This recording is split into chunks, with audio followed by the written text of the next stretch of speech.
How'd that feel? I was doing good. Ow! Ow! Ow! Ow! Ow! Ow! Yeah! Why? Cut it out. Why? Uh-huh.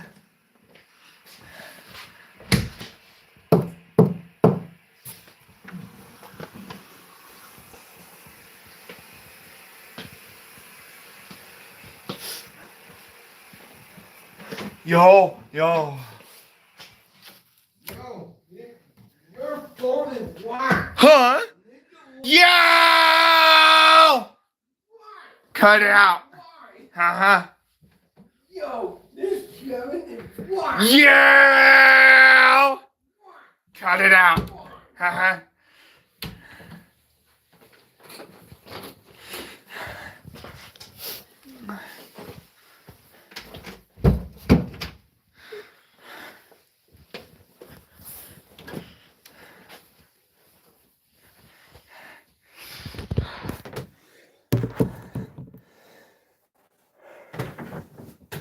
So, I was not expecting to hear 2 Green Day songs in a row yesterday on my MP3.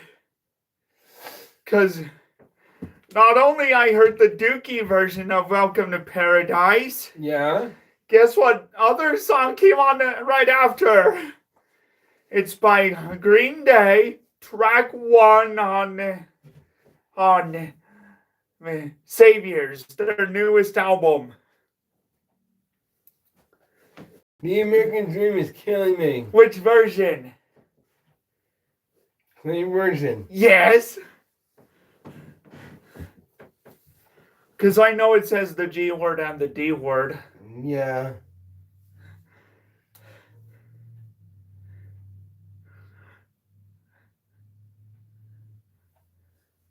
But they're in a zombie apocalypse. Yeah. And the video's in black and white. Yeah.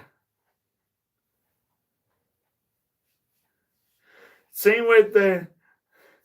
Look, Ma, no brains. Yeah. Look, Treven, no brain. What? Ninja Log. Yeah. What? Cut it out. Why? Uh-huh. Maybe.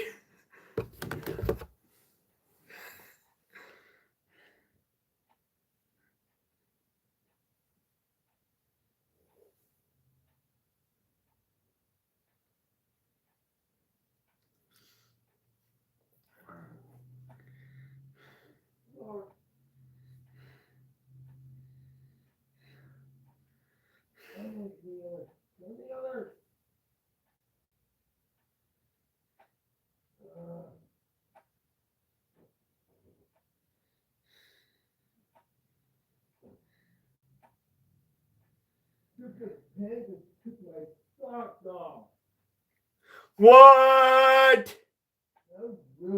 How rude. How rude.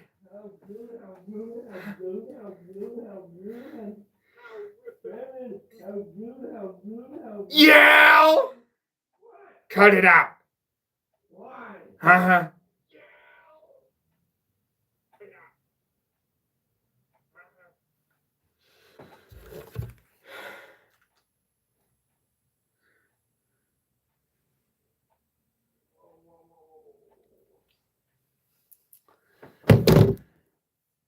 Yo.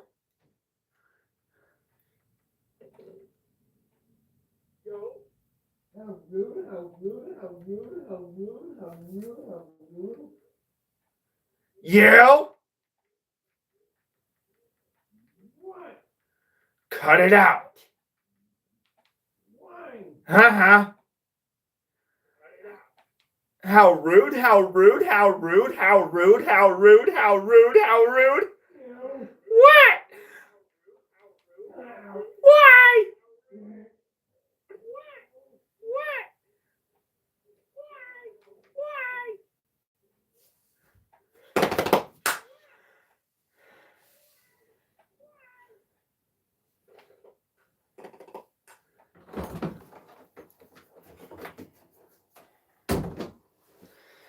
Hey guys, I'm Treven. And I am Connor. And I am Connor. it sounds like it's echoing in here. Quietly. It sounds like it's echoing in here. Yeah. Cause I have your phone playing the video that I'm recording. TV. Yeah. And Stupid pants. what's wrong with them? Doesn't want me to. It doesn't want to fold. Oh, How good of it. yeah, how rude of it.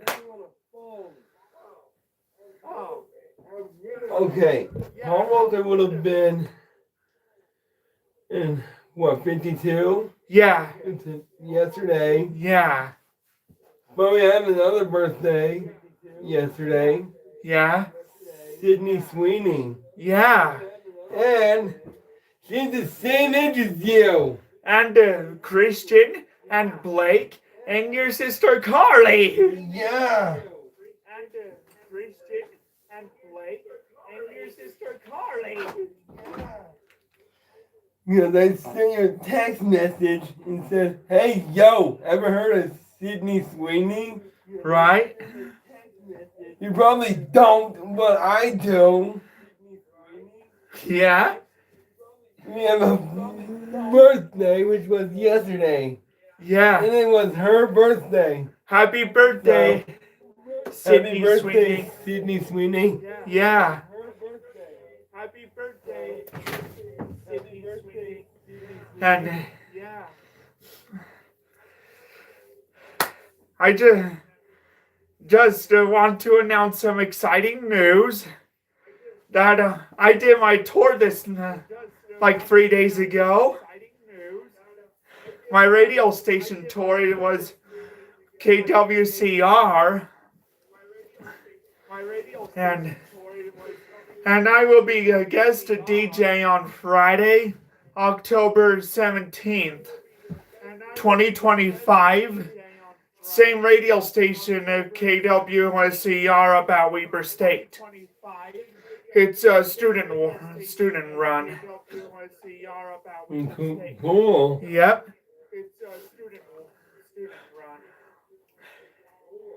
I'm trimming the snowflake today.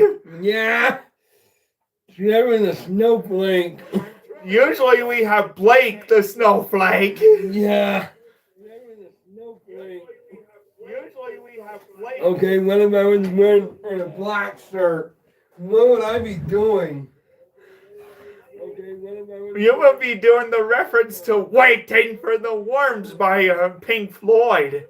Yeah. Because of the line waiting to put on a black shirt. Yeah. Because of the line waiting to put on a black shirt. Yeah. Tom thought it was funny. Ha ha. Okay, how about now? You're doing the reference to Waiting for the Worms? Yeah. And what did the TV do? I took it off the video because We want to react to Darn Man. maybe, yes. We haven't been doing that lately. Yeah, Last time we did that was a few months ago. a few months ago.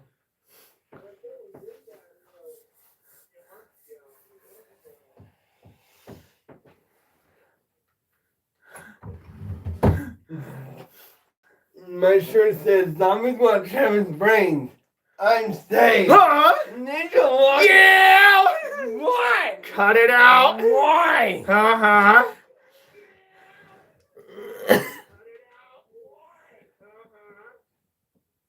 Rich what? I see Jackie Tran right Rich there. what? Don't tell me Squid's got shit in the window washer. I was watching that yesterday. Wait, what? Yes, what? We haven't reacted to this one yet. Not yet, but we have another video. Oh. Because it's 16 minutes. Yeah, which is... School's out, heading into halftime. Looks like they've got Go-Gurt with 2 times the protein. The autistic son and mother kicked off of airplane. Yeah. We need to go to the beginning, actually. Yeah. And this has the same kid. Yeah. That appears in autistic son and mother kicked out of restaurant. Do you mind? I'm sorry, my son doesn't do very well in a lot of environments. He wasn't out until you two sat down. Beep boop beep boop beep boop beep beep. That's him doing the banging. Yeah. And an autistic son kicked off of airplane. That's him right there. Yeah. Next to Catherine Norland. Yeah.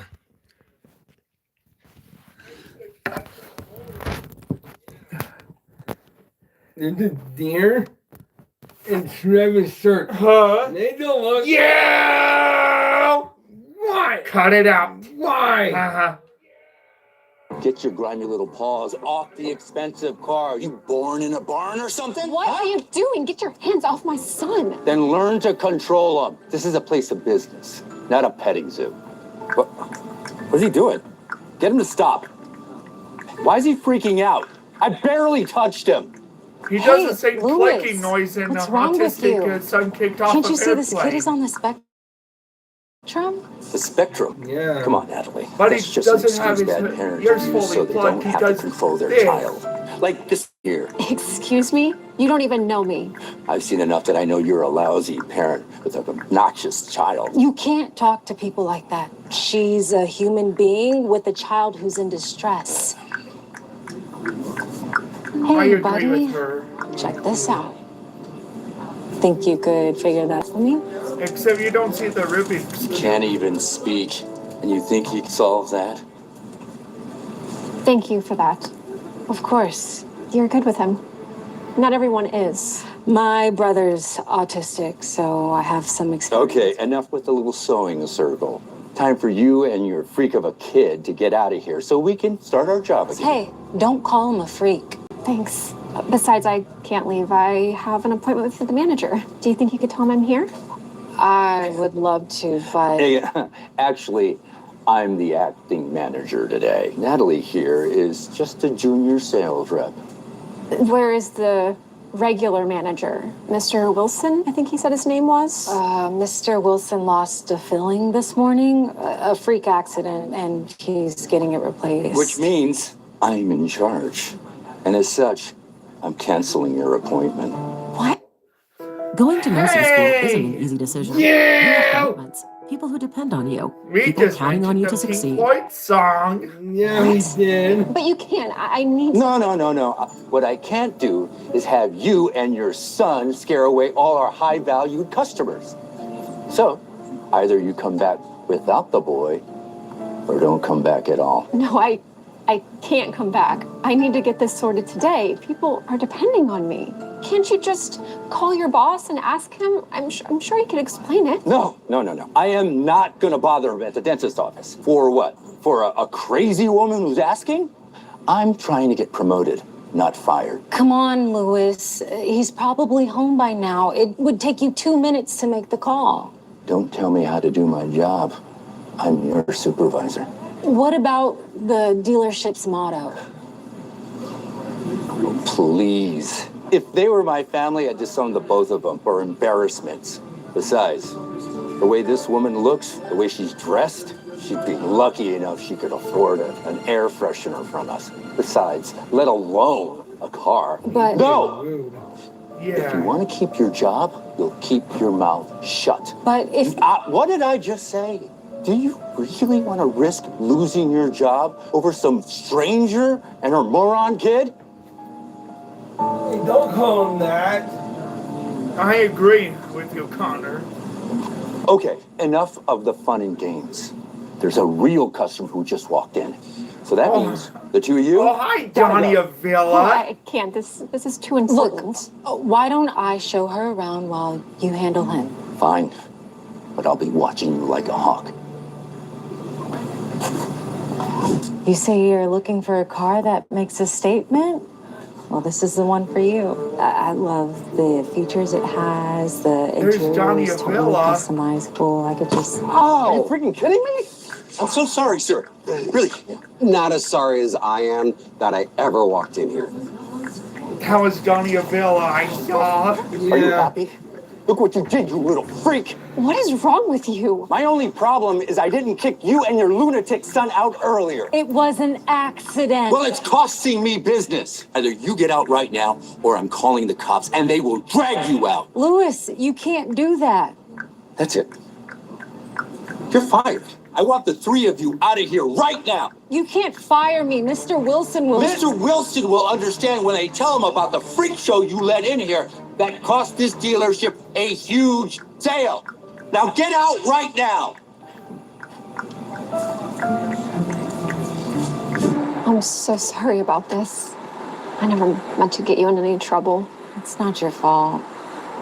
Besides, I would do it again in a heartbeat. You would? Doing the right thing is always worth it. Even when the cost is high. Still, this is a mess. You lost your job, and if I don't get this deal done by 5 o'clock today, my reputation is toast. Maybe there's something Yeah. we can do about it. Do you want to go on a drive with me real quick? I wouldn't be surprised if he promotes me today. Excuse me? Natalie, what do you think you're doing? Me? Oh, nothing. Just selling this amazing woman a car. Well, 4 cars, actually. You're selling her what? Didn't I fire you this morning? Apparently, you did. And then she came to see me with Miss Mills here and told me all about it. She took this crazy woman to your house? What is wrong with you? Talk about unprofessional. Thank goodness she did. Boy, you stepped in it this time, son. Sir? Miss Mims is one of the most successful businesswomen in our city. She is a multi-millionaire. She retired last year just to start a charity for families raising autistic children. That's right. In fact, that's what the cars are for. Dana's organization is giving them away for her charity drive this weekend, which is why she needed the deal done by today. It's true. This is the first big fundraising event for my charity, which is why I couldn't afford anything to go wrong. Wow, that's so inspiring. You'll have to let me give you a donation. Oh, save it. I am not falling for that fake nice act now. You know, if you hadn't been so quick to judge and shame Dana and her child, you'd be the one collecting the commission check on 4 brand new luxury vehicles. Instead, you're fired. What? You can't do this. I can't, and I am doing this. Yeah. And I'm naming Natalie as my assistant manager. No! That was supposed to be my job! Dead right This there. was just a mistake! Oh, the line's moving. I'm sorry, it's my son. I don't care. Move or get out of the way. When we both first saw this video, Autistic kids son picked off a plane, we both recognized the same kid. Yeah. Because this is Autistic son and mother who kicked off of their plane. there. Yeah. Thank you. Because Excuse this me. is the one where Would he you mind goes switching seats so my son and I plugs could sit his together? Are you full of joking? years. It's Yeah. just that he's Does he go- autistic and he's afraid to sit by the window, so it would really help us out a lot Yeah. if you could give him the aisle seat. I do mind. If you needed an aisle seat, you should have boarded sooner or specifically booked one. Hey!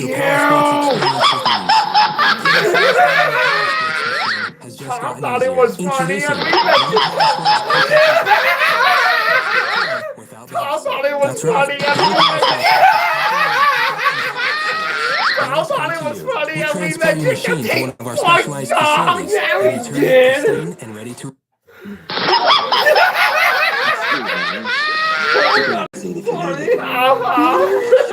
Thank you so much. 4 times. In a row.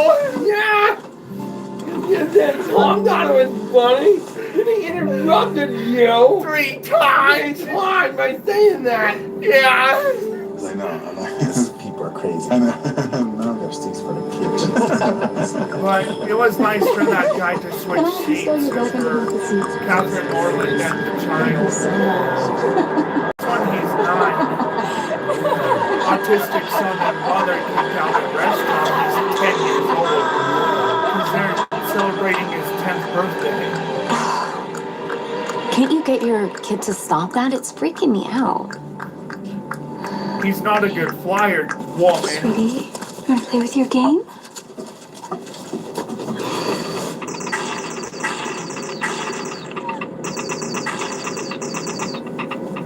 Oh, for crying out loud. Does he have to have the volume on full blast? The noise is his favorite part. It's what soothes him the quickest. Well, I don't care. I don't want to sit here and listen to that racket for the next 3 hours. She's been May I help you? Catherine Yes. Norland and You can make this Black. ankle biter turn off this video game. The noise is giving me a migraine. I'm sorry. The game is one of the only things that calms him down. He's not a good flyer. It shouldn't matter. It's not fair to all the other paying passengers. And isn't there some rule about not using electronics during takeoff? I'm sorry, ma'am, but she's right. All electronic devices must be off during takeoff. Okay. Hey, I'm sorry. We can't use this right now. Yeah. Or Bluetooth. Oh, this is outrageous. Can't you control your son? Hey, buddy. Let's breathe. Breathe, honey. Mac is strong. Mac is brave. Mac faces challenges, but he doesn't cave. Courageous as a lion. I can't sit here if she's gonna sing all flight. Can't you make her stop? Hero baddies beware. I'm sorry, miss. Would you please mind stopping? I'm just trying to keep the peace so that we can all make it to our final destination on time. She's trying to calm him down.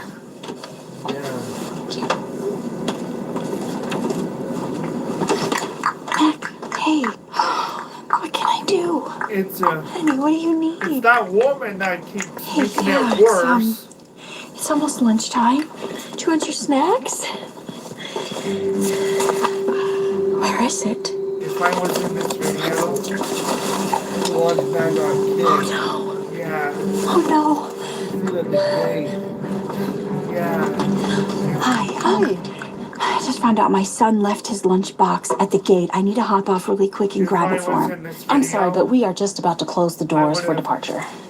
Okay, but he really Got needs on it. He's not going to be able to that make it through the flight without it. The only way that we can do that is if the captain and all of the passengers on board agree, as it could cause a potential delay. I would Could you please ask them? Without it, I just know he's going to have a meltdown. Kid that was doing this. Attention all passengers.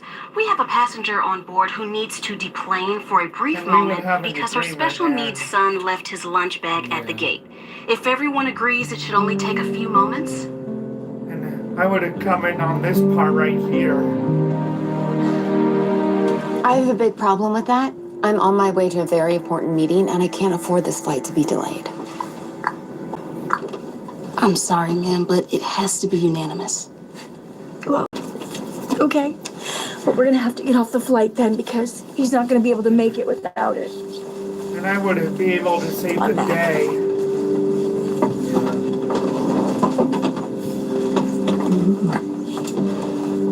I can let you off, but I can't hold the plane for you, so please be quick. You can tell Catherine Norland is crying because of that lady. Come on.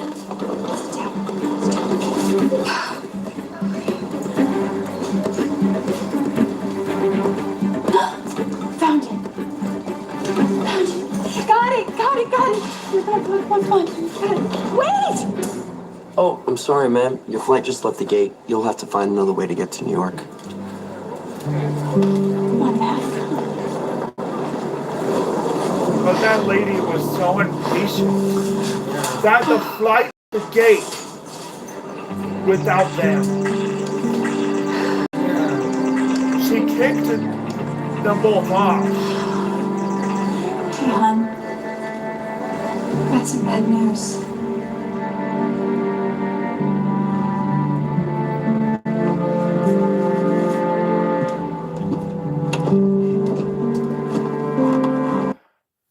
Your family has experienced moments big and small of joy, of peace, You of can't trust, just and times where you kick could really use.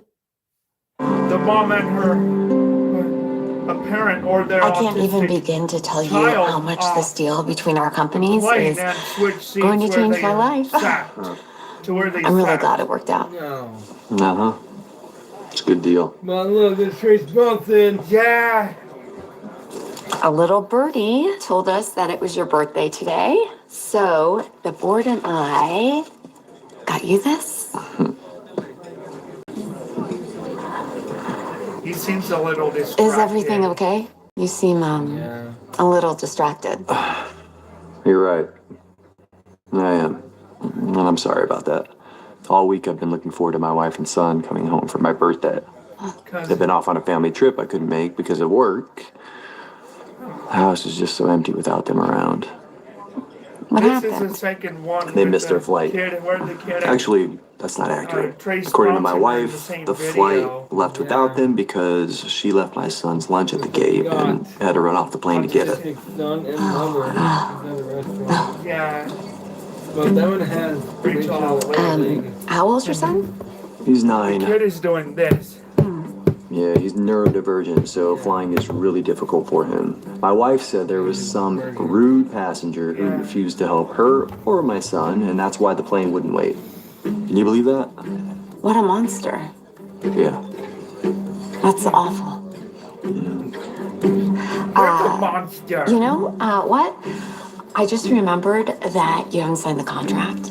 And I know that we were going to wait till we got back to your office, but why don't we just sort it out now and I can send it over to my legal department? Sure.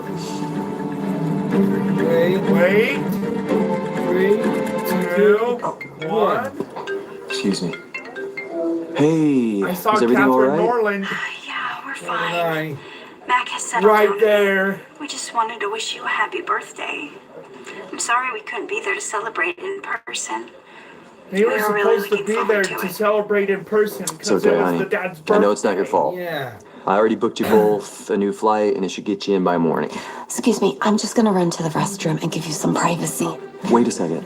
You should meet my wife. She's my CFO, and she was supposed to be here for this meeting anyway. No, it's okay. Hey, honey, I'm at lunch with our new business partner. You want to say hi? I would love to. Oh? Wait. Hi there. It's you. Did you two know each other?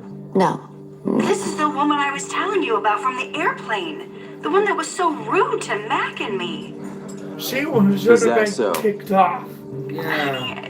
Mac needs me, so I have to go. I'll call you in a bit, but I think you know my opinion on this deal. That is not someone we want to be doing business with. That's a sign of belittlement. I can't. Save it. I don't think I'll be signing this today.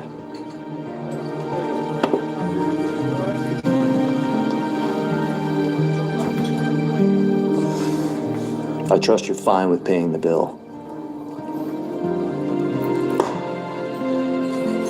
I found another version of the Wake Me Up When September Ends video yesterday. Like last night. And guess what? It features the plane getting hijacked. I'm Amin Rasenka with my boy Yes. Justin Jefferson. Let's see if any of these guys can stop him.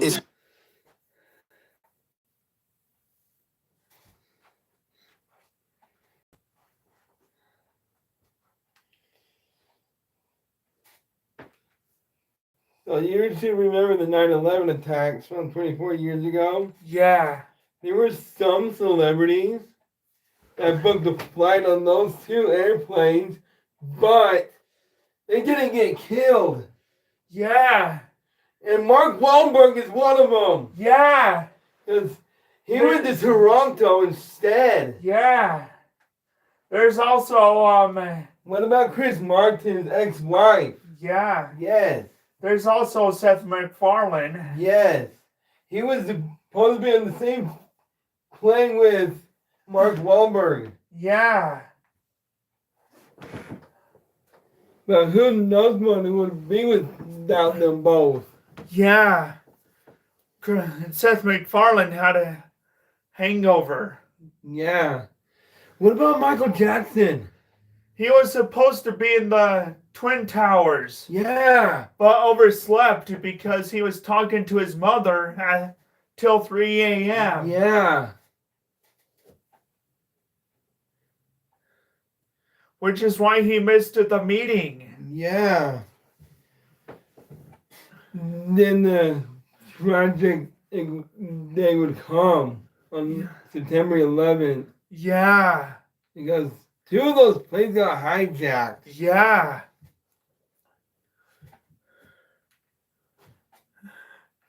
Oh, hi, Devin Wheatley.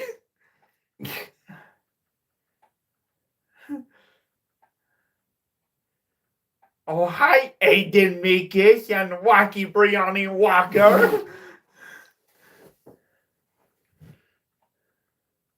What are you looking for? This guy changed the window washer? No. Oh, which... Karen thrown off plane for faking pregnant.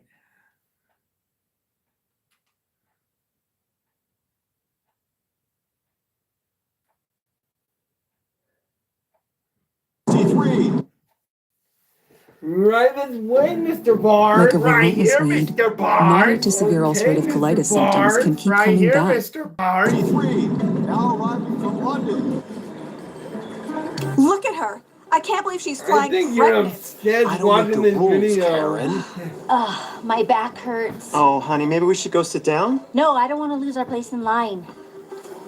You must be the Not hear what I Adam. said. Oh, yeah. I don't Yeah. want you to be uncomfortable. Let me get you something. Oh, no, you don't have to do Because that. I love it when Hey, whatever you could do would be great. we hear I'll the go get a line. Because of the line. Well, Mr. Barr. Not only are they Right letting her this fly, way, they're Mr. giving her Barr. special treatment. Yeah. Special treatment? What do you mean? There you are, They're giving her a Mr. Barr. wheelchair. Why don't they just throw her a I party haven't or seen something? this video for a I while. don't run the airline. What do you want me to do? You need to go say something about this. Karen doesn't think a pregnant lady should This is fly. a totally But what is she studios going to do video. about it? Yeah. Not Darman. Here, Yeah. we reserved this for our special passengers. Oh, you don't have to. Oh, honey, go ahead. Oh, great. Yeah. Now they're giving her a wheelchair? Do you know how hard I had to work to get you that handicap parking sticker? Honey, Don't I'm not ever. handicapped. They don't know that. Don't ever. You are Fake so pregnant. nice. You know, let me check on if we have any open seats in first class for you. Remember what First Crystal class? said when First class? you Now they're put giving him her on his first video? class? Yeah. Well, I think that they're just trying to make her more We said comfortable. do not Nobody fake gave me pregnant. first class tickets when Yeah. I was pregnant. Why don't you two go wait over there? I'll Yeah, come and get fake you when we're ready to do pregnant, priority you know, boarding. airplane. Oh, thank you. No. This airline is so nice. 'Cause there's Flight one 63. video Now where arriving from London. Mayor Mulroney. Maroney does that. I similar to this Hi, how one. may I help Yeah. you? We're Karen and Harold Williams. We'd like a first class upgrade also.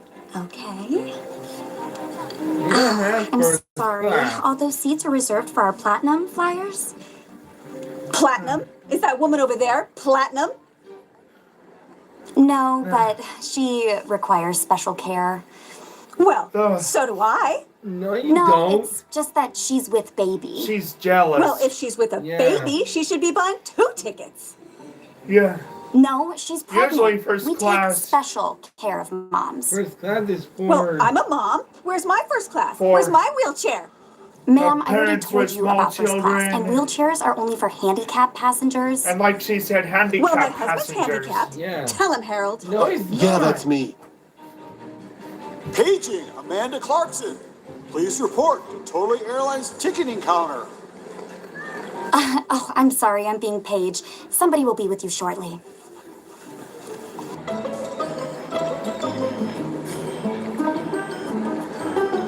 Ariana, what's going on? I got a priority There's page. not only God, You didn't hear yeah, that? this is No. the second Don't time tell me we're we're oversold reacting again. to I hate kicking to passengers her. off the flight. Yeah. No, we have a celebrity Third if you VIP count today. behind the scenes for I wonder what school it is this janitor time. humiliated by mean Singer? girls. Yeah. Actor? Oh, You did it's a Dark singer. Man video. And one of your Yeah. favorites. And There's a celebrity it's flying on with Totally Narwhal. Airlines today. Yeah, Who could it be? but this Who one's is it, also a Taylor? collab, but it's Harry? with Bruno. Yeah. Bruno Don't say it. Mars. He's flying Yeah. under a fake name. Oh, come on. You know Oh. I'd tell you. Because Oh, you this know who one it he is, flies but I like will she tell you said his fake under name. her fake Okay, name. fine. At least I'll have something to go off of. It's Juno Bars, but don't tell anyone. Juno Bars. Yeah. Juno Bars. Juno Bars. I'll see you upstairs. Final boarding call for Flight 77 to Las Vegas at Gate 2. That was so nice of that woman to upgrade our seats. Yeah, that's never happened to us before. I'm so surprised. I'm surprised too. And nervous. Oh, honey, you don't need to be nervous. You know the doctor said it was okay to fly. Oh, honey, I'm not nervous about that. I'm nervous about how to decorate the baby's room. Pink or blue or both. Did you hear that? No, honey, my ears aren't that good. She's already got a baby. What do you mean? Meaning, she's already got a baby. She's fake pregnant. No, she's I don't know. She's She actually looks kind of pregnant because you'll see pregnant her to do me. this. I'm gonna take care of this. I'm gonna You'll tell see the her do airline. this. Yeah. Okay. He's not hiding anything at all. Hi, is this where I check in? And look. There's Yes, it Bruno is. Mars. And where are you headed? When I got I a first condo saw in this Miami. video, I recognized him. Miami, right? Really? Yeah. Okay, and what's the name? The name's Juno Bars. Thought I'd take a trip. And what are you When traveling I showed with? you this Nothing video, at all? No, Yeah. I packed my jammies. I I even also- jumped in my Cadillac. you also Thought I'd put some recognize miles on it. him. Yeah. Well, Mr. Bars, Yeah. first class reserved for you. Lucky for you, that's what I like. Bruno Mars. That's what I VIP like. access. You can have it all. Thank you, and tell them to leave the door open.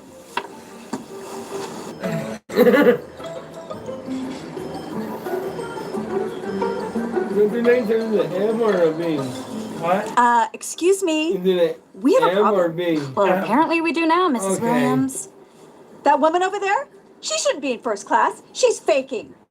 Faking what, Mrs. Williams? She's faking pregnant just to get an upgrade. No, she's Who would not. fake pregnant just to get a better seat on the airline? Well, she would. I even heard her You're admitting it. wrong. And ma'am, what do you expect me to do about this? Huh. Why don't you just ask her for yourself? Mind your own business. Yeah.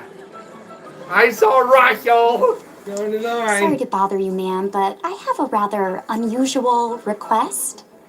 Oh, really? What is it? That woman over there says that you're not That was actually the pregnant. One where What would give her Russell, that the idea? video where Russell. I don't know. Is there anything I keeps can on do to is clear this up? gassy. Does Yeah. this look pregnant to you? Hey! Schnitzel's got new Yeah! deals, and the savings keep. Listen. To Big you? Boy song. Yeah. Oh, how embarrassing. Why don't I just take you to first class right now? Yeah, I think that would be a good idea. Because she did this. Yeah.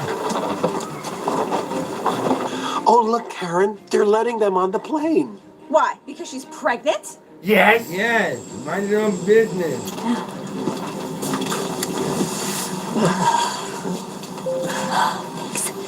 Oh, this is so relaxing. I could really get used to this.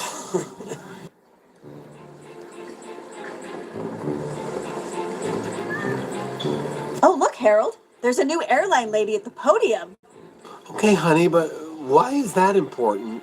Maybe she'll give us that same upgrade she gave to that horrible woman. Well, why do you In think this she'll video, do she that? gets kicked off Because the I'm plane. a doer. Now hand me that duffel bag. Yeah.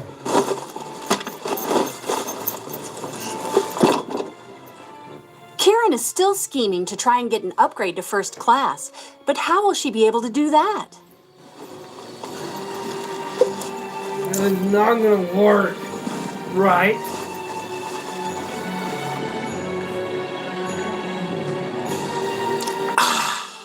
Strawberry soda on ice. That's what I like. Bruno Mars.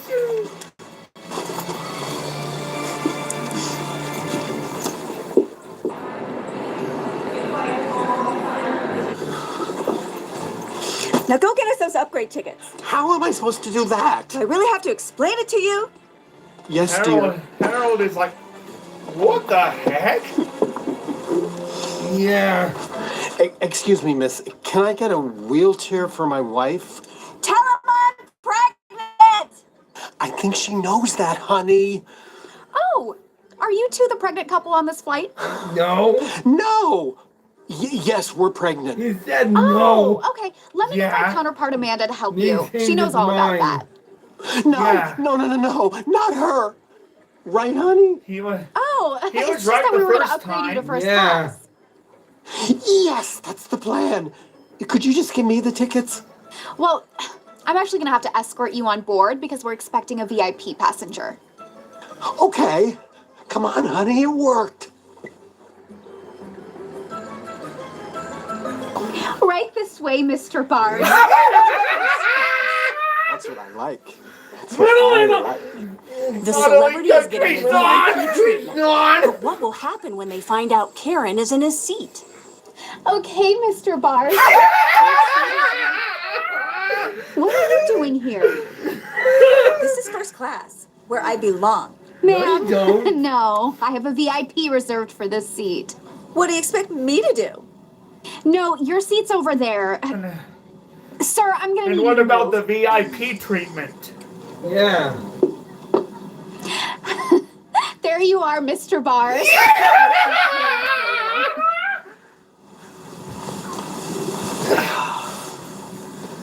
That's what I At like. one time, No. Sir, I you was need to get watching up. this The pregnant video woman needs here, to you sit there. guys. Yes, you have a pregnant woman. She's sitting And- right next to me.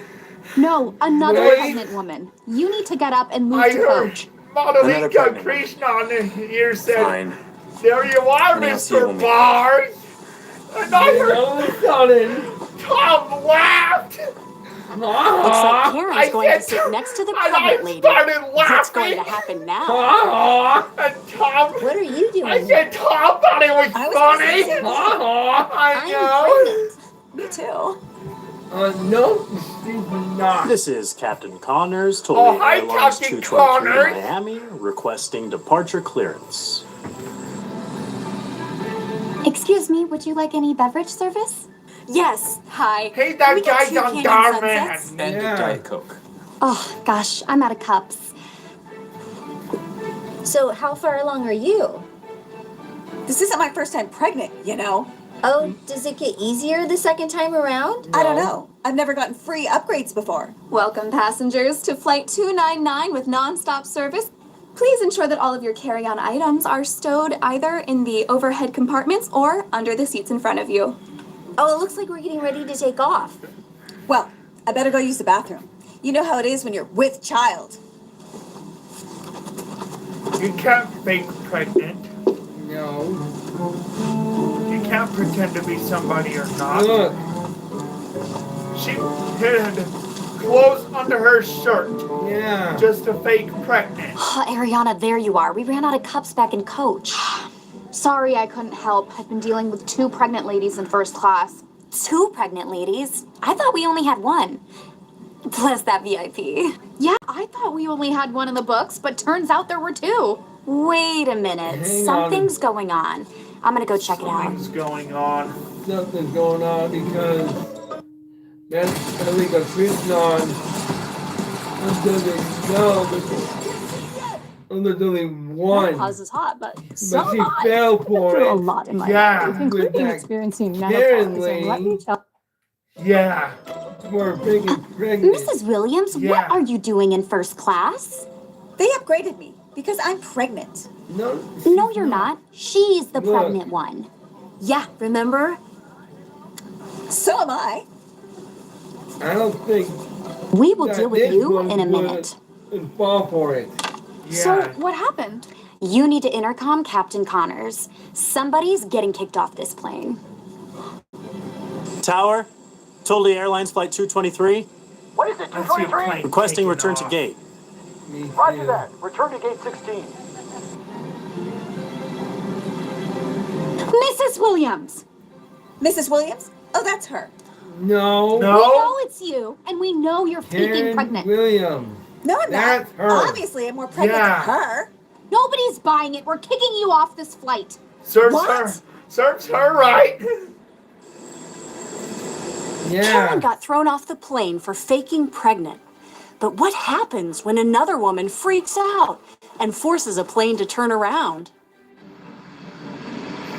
Let's This find plane out. is so small. Is this the biggest one they have? Mom, this is the biggest plane flying to Phoenix. Well, at least we have the whole row to ourselves. We don't, but it'll be fine. Passengers, this flight is 100% full, so please take all of your seats and stow your carry-on items. 27, 28, C. All right, here we go. Hello, ladies. That was One problem though. Mom, are you okay? she's claustrophobic. Yeah. Why does he have to sit right here?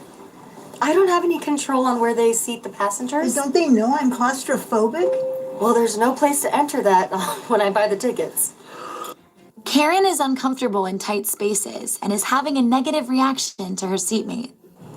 Passengers, we are now pulling away from the gate. I will begin explaining the safety measures for this We flight. also follow another It feels like we're moving. YouTube channel Yes, that has that's what that happens lady when in you're on a there, plane, Mom. Carly I Reed. still don't have enough room. React. In case of loss of cabin pressure, oxygen mask will drop from the overhead compartment. Oxygen masks? What's Because wrong? they feature It's some just a of safety the measure. Darman, Safety measures? some Why? Darman What's wrong? actors. That's just Yeah. what they Or do Totally on planes. Studios actors. And in case of a water landing, there are flotation devices underneath your seats. Water landing? What's wrong? I thought we were going to Phoenix. We are going to Phoenix, Mom. That's just in case of an emergency.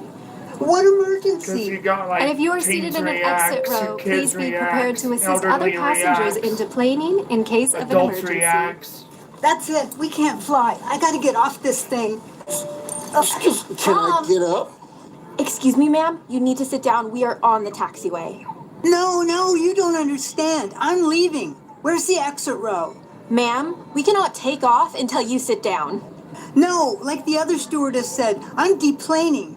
Mom, stop complaining. Ma'am, it's company policy. We can only stop this flight if there's an emergency. Well, is it company policy to seat someone who takes up 2 seats? Excuse me? The pilot just stopped the flight. What is wrong? We have an emergency with this woman here.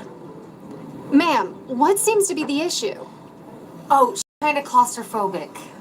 No, you got a passenger here taking up my seat. Ma'am, I need you to relax. Can I bring you snacks he's or a not drink or taking something up as we take seat. off? No, Yeah. we're gonna have to return to gate. It was like the screen. Looks it like was these in passengers reverse. aren't going anywhere. What? It was like the screen was in I'm going reverse to when need she you to said deplane that. now. Oh. When she said, "No, this man is You too, taking sir. up my seat." Why do I have to get off? She's the one with the problem. I'm just sitting here minding my business. I'm sorry, sir. Only 1 seat per passenger. Yeah, that's what I mean. I fly this run twice a month with no problem. Well, sir, we will settle all this at the gate. What? I have a speaking engagement I have to be at. I can't get off this plane. I'm sorry, sir. It's airline policy. Please don't make me have to call the authorities. I can't believe this. They don't know he's an airline marshal. This man has been asked to leave the airplane, even though he's not the one creating a problem. She is. I can't believe this. Please proceed to baggage claim area. You three, wait right here. I'm gonna get some help. This is all your fault. Not our fault. You're the one who sat next to me. I understand we have somebody here that's afraid to fly. Yeah, I think it's him. No. No. That's not the problem. Really? No, the lady in pink is claustrophobic. Oh, is that her daughter and husband? No, that's not what's happening. This man's taking 2 seats. And he's crowding my mom out. Sir, I'm gonna need to take you to screening. No, that won't be necessary because I'm exempt. Exempt? So are we. Is this April Fool's or something? Is there a hidden camera or something? This seems like a security issue. Will you go get some assistance? Right away. I'll go get an air marshal. Hey! You little punk. We just did the reference. We just Sometimes it mentioned takes the a Pink different Floyd approach song, and you to just see the did the reference possibilities to the all around you. trial. Dang it. Did I just Excuse mention me, a Pink are there Floyd any song? passengers who are Yeah, willing you to trade did. seats? Dang it. I am authorized to offer a free one-way ticket to anyone who will trade their seat. Get it. I'll do it. Need to look. Okay, Yeah. you ma'am. Oh, wow. I have the whole row to myself. Here he is. Agent Daniels, how can I help you? These 3 claim to be exempt from screening and want to get back on the flight. Let these 2 ladies back on the flight, but I need to talk to this one. Yeah, I see what's going on. Right here does this.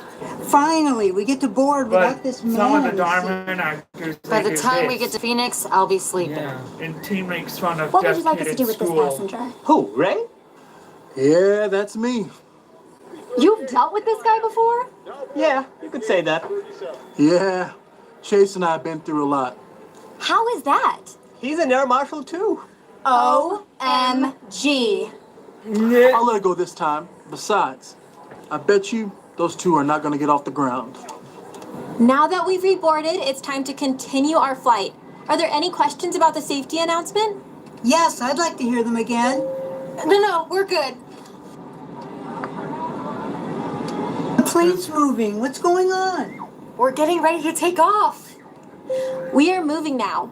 Please make sure your tray tables are in the upright and locked position and that your seatbelts Why? are fastened. In the reaction. Excuse Hey, me, can I she's get one doing of it those again. oxygen Yeah. masks? No, ma'am. Those are for emergency use only. But this is an emergency. You just had What's an wrong, Mom? emergency. Here we go again. Karen's fears caused her to blame Ray for her problems, but no amount Yeah, of blaming damn right. will help her get to Face it. Phoenix. That's my Remember, claustrophobic me. being Yeah. rude to others is never the way to get what you want. I agree. Me too. Because, like, You know what I said? Being rude to the people doesn't mean to get what you want. yeah. Because the video we were reacting to earlier, the one about the autistic son and mom getting kicked out of the car dealership. Yeah. That guy was trying to get promoted, but instead he got fired. Yeah. And named Natalie as the assistant manager. Yeah. And Colleen and Bowling, she was going to meet with Trace Bronson and Catherine Norland and the autistic child Yeah. as at a birthday launch meeting.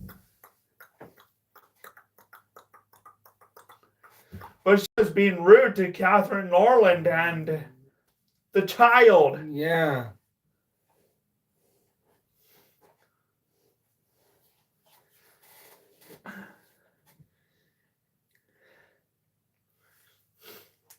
Because, which is why she couldn't, which is why they ended up getting, they ended up canceling the deal. Yeah. The business deal. Because, yes, Mac is autistic. And he's afraid to fly. And is not a good flyer. Because... Hey. Hello, friends. It's Narco me. will Today we're react watching to a it. bootleg Yeah. doorman video about a woman who gets kicked off a plane for faking being pregnant. Sounds scandalous. Let's watch. Look at her. I can't believe she's flying pregnant. I don't make the Yeah, and rules. this was the first one where we see someone fake pregnant on the plane. Yeah.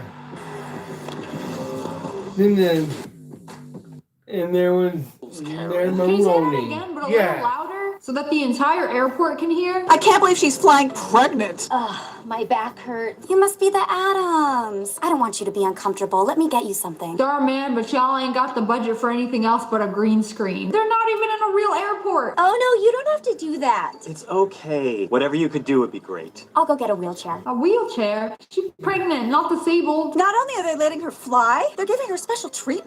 Special treatment? What do you mean? They're giving her a wheelchair. What? Ma'am, do you want a wheelchair? They be giving wheelchairs to everybody at the airport. And this Walk is up the to them, show them your senior citizen card. I'm sure second they'll give time you where one too. we're reacting to Sniper Wolf. You need to go say something about here this. on Pregnant people have YouTube. to fly and go places too. The first Are you not one allowed was, to hop on a plane if you got a baby inside you? Is school that like a janitor rule? humiliated by illegal. Here, we reserve Mean this for our Girls. special passenger. Because she was You don't in have it. to. Oh, Yeah. honey, go ahead. Now they're giving her a wheelchair. Do you know how hard I had to work to get you that handicapped parking sticker? Honey, I'm not handicapped. They don't know that. Do you know how hard I had to lie to the doctor to get you the handicap sticker? It's hard because he's not even handicapped. He doesn't even need it. Y'all just want to park close to the Last grocery time we store because you're reacted to lazy. Sniper Wolf. Let me check on if we have any open seats. We in had first to class delay for you. part 2 Really? thanks to First my class? cold Now they're showing giving her up. first class. Yeah, Nobody thanks. gave me first class tickets when I was pregnant.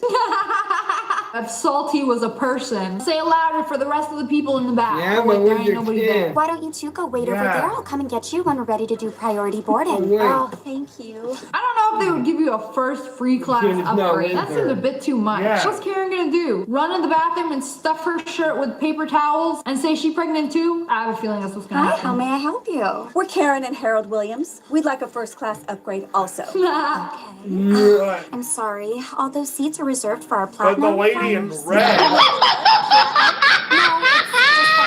No, I thought it was Well, funny. if she's with a baby, Uh-huh. she should be I buying know. 2 tickets. But the lady in I red. mean, you do got a point there. This is when you She's look at your actually husband and you're like, pregnant. what about me? Yeah. I'm with baby. He's 60 and wears diapers. That should be considered a baby. Where's my first class tickets? We take special care of moms. Well, I'm a mom. Where's my first class? Where's my wheelchair? Ma'am, I already told you about Yeah. first class, and wheelchairs are only for handicapped passengers. Well, my husband's handicapped. Tell him, Harold. Yeah, that's me. Harold the handicap, that's me. You know, this is actually so funny because this is how my Daddy's not dad is. handicapped. Oh, I'm sorry, I'm being Yeah. Paige. Somebody will be with you shortly. Oh, like somebody sneakily filmed B-roll at an airport to make it seem like That was funny. Uh-huh. I was gonna thought it was funny. we have a Uh-huh. I was gonna say something It's that girl before from I got Darwin. interrupted They by literally stole Tom her. laughing over Darwin. here. There ain't no way. That doesn't look like a real airport. Athlete, Yeah. singer, actor. No, it's probably a TikToker. They'll get your hopes up. Oh, it's a singer, Singer. and one of your favorites. Who is it? Taylor? Taylor Rhino does not fly Southwest. Swifties only fly in private jets. He's flying under a fake name. You can't do that. Come on. That's illegal. You know I'd tell you. Oh, you'll know who it is, but I will tell you his fake name. What it's are you Juno doing? Bars. But don't tell anyone. Juno Bars. Fine. This is so weird. I have no That was idea so what's nice going of that on. woman to upgrade our seats. Yeah, that's never happened to us before. I'm so surprised. I'm surprised too, and nervous. Oh, honey, you don't need to be nervous. You know the doctor said it was okay to fly. I'm not nervous about that. I'm nervous about how to decorate the baby's room. Pink or blue or both. I thought she'd be nervous about Karen, who's out to get her. Gotta take her wheelchair and roll it off the plane. Given the Yes. chance, she will take it. When I show you the No, honey, my ears aren't video that where No wonder. She doesn't talk like Where, this. Why does everything have to be so loud? Hey, did you see that lady She's is already got a baby. breastfeeding on What the do you plane. mean? Meaning, she's already got a baby. This She's lady fake here was pregnant. next to her. I don't know. She You looks kind of you and pregnant to Christian me. recognized her. I'm gonna tell the airline. When you get kicked off this flight, I don't know you. Imagine arguing to somebody about somebody being fake pregnant. Hi, is this where I check in? Yes, Oh, hi, it is. wacky Bruno I Mars. got a condo in Miami. Miami, right? Okay, and what's the name? The name's Juno Bars. Thought I'd take a trip. Oh, you mean Bruno Mars? And what are you that's kinda traveling funny. with? Nothing at all. No, I packed my jammies. I even jumped in my Cadillac. Thought I'd put some miles on it. Why is he acting so suspicious? And I checked the time on my Rolex, and then I put on my Gucci jacket and tipped my rag and bone fedora. I know you want to be a billionaire so freaking bad, but you don't gotta name drop every little thing you own. We do have first class reserved for you. Lucky for you, that's what I like. Here's your ticket with VIP access. You can have it all. Billionaire. Tell them to leave the door open. Bro, calm down. This is a $200 Southwest flight. Excuse me, we have a problem. Well, apparently we do now, Mrs. Williams. That woman over there, she shouldn't be in first class. She's faking. Faking what, Mrs. Williams? She's faking pregnant. Just She's to get an actually Who would fake pregnant. pregnant just to get a better seat on the airline? Don't let people find out that you can do that. Because actually- who would do that? Well, she would. Karen I even is heard her jealous. admitting it. And ma'am, And what do you expect me you to need do to about mind your this? own Why don't you just business. ask her for I yourself? agree. Take her first class seat and give it to me. I deserve it. I birthed the child 43 years ago. Yes. Sorry to bother you, ma'am, but I have She a rather can't think unusual request. pregnant to get really? on What the is it? That airplane. woman No, over there says can't that you're get not actually fake pregnant. pregnant Why would just give to her get that first idea? class. I don't know. Is there No. anything I can do to clear this up? Does this look pregnant to you? Oh, how embarrassing. Why don't I just take you to first class right She now? does Yeah, the I'm sorry. That's this. actually not gonna cut it. Yeah. Can you just go to the bathroom right now and pee in this cup for me so I can put a pregnancy Ew. test? And make sure you're actually indeed pregnant. Because that woman over there doesn't believe you. Yeah, I think that would be a good idea. Oh, all the normies standing in line are punching the air. Oh no, the pregnant lady gets the board first. Why are they giving her all these special privileges and not me? Oh, look, Karen. They're letting them on the plane. Why? Because she's pregnant? Yes. Most people Yes. know that buying a car from John But Watson you're being Chevrolet rude. is a great experience. But I'm not everyone is jealous. aware that Yeah. This is so relaxing. I could really get used to this. There's a new airline lady at the podium. Maybe she'll give us that same upgrade she gave to that horrible woman. Why do you think she'll do that? Because I'm a Yeah. doer. Now hand me that duffel bag.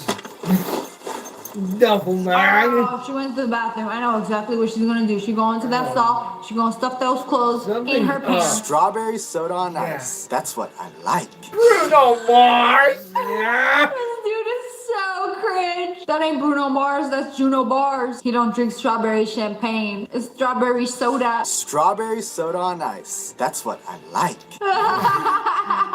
Bro just be singing his songs in public. He only listens to his own music. Oh, wow. Okay, that actually looks pretty convincing. Now go get us those upgrade tickets. How am I supposed to do that? Do I really have to explain it to you? Yes, dear. Ma'am, aren't you like 60-something? He's like- How are you pregnant? That's a little suspicious in itself. How'd you get Y'all pregnant? understand Pregnant grandma? Excuse me, miss. not. Can I get a Yeah. wheelchair for my wife? Tell him I'm pregnant! No, you're She not. knows that, honey. Oh, are you two the pregnant couple on this flight? No. No. He was Yes, right we're the pregnant. first time. Oh, I Yeah. thought you meant me. I'm not pregnant. My wife is. Get my counterpart Amanda to help you. She knows all about that. No, not her. Right, honey? Oh, it's just that we were going to upgrade you to first class. Yes, that's the plan. I can't Could you just give believe me that- the tickets? I'm actually going to have Not to only escort got you on trees, board no because we're bill expecting for a that. VIP Yeah. passenger. Come on, honey, it worked. Right this way, Mr. Bars. That's what I like. His only voice lines are from his own music. Okay, Mr. Bars. What are you doing here? This is first class, where I belong. Ma'am, no. Right here, I have a Mr. VIP Bars. reserved for this What seat. What do you expect me to do? Bars. No, your seat's here, over Mr. there. Bars. Okay, Sir, I'm Mr. gonna need Bars. Well, Mr. Bars. There you are, Mr. Bars. Right I here, got your Mr. seat Bars. cleared for you. Right this way, Mr. Bars. Well, Mr. Bars. That's There what I you like. are, Mr. Bars. This dude's hilarious. We have a pregnant woman who needs to sit there. Yes, you have a pregnant woman. She's sitting right next to me. No, another pregnant woman. You need to get up What? and move to coach. Let the two pregnant ladies sit together. Honey, I'll see you when you land. Yo! What? Ow. What? What are you doing here? I was gonna say the same thing. I'm pregnant. Me too. Since when?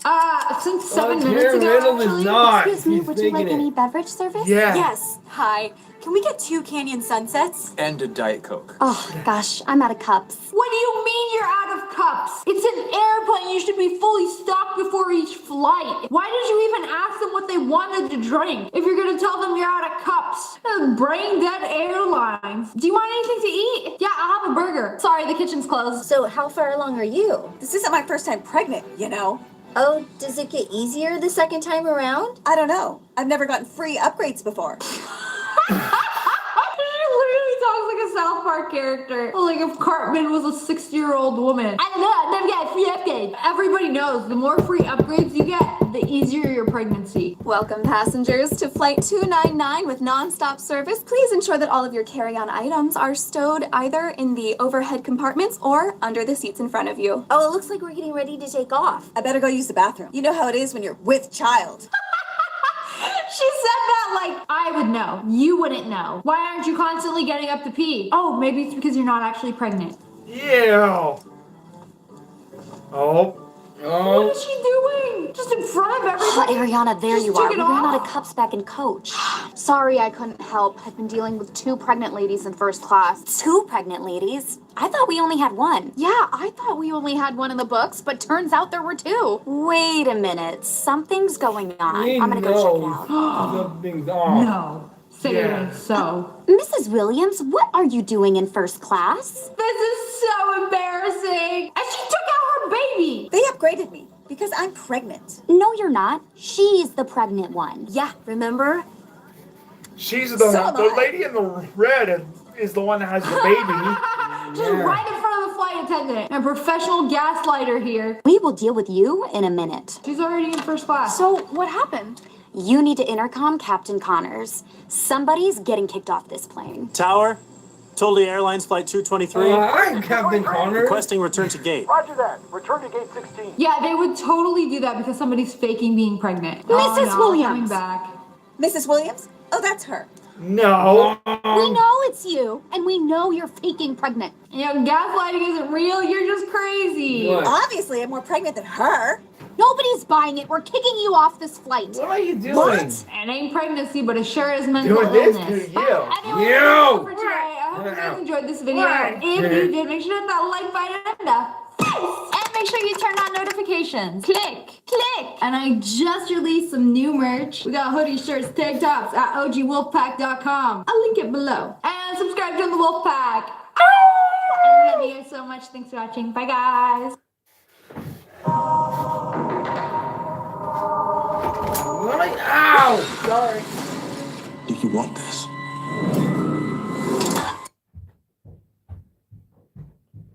But we need to get to your house. Yeah. Orange side reacted to it too. What? Another reaction. Another YouTuber. Oh boy, we're in for a treat today because I found a video called Karen Thrown Off Plane for Faking Pregnant by Totally Studios, which Yeah. Yeah.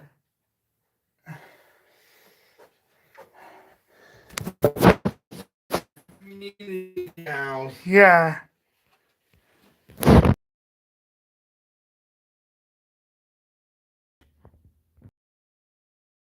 I think the one we do it.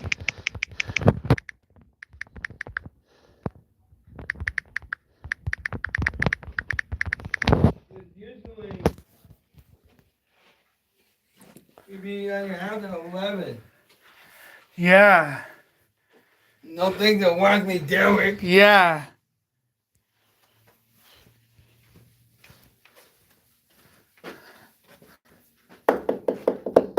Good, it'd go rubber. Yeah. See the moves. He talks like a boss. Yeah.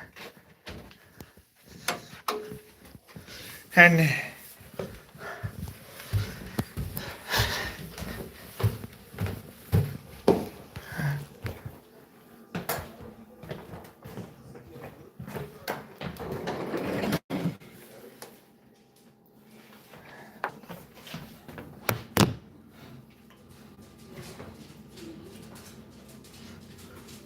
hey, Bugs.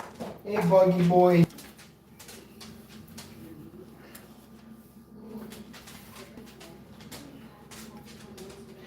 Yeah. He's much more calm today. Yeah.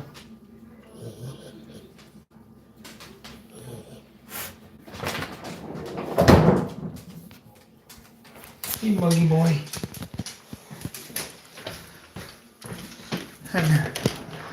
You gonna be good for Mom today?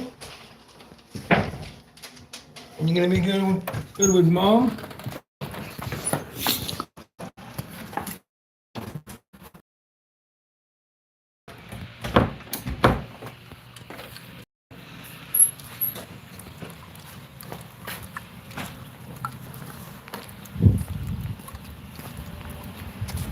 Now make my Treven's brain. I'm safe. Huh? Need to look. Yeah. What? Cow. Why? Uh-huh.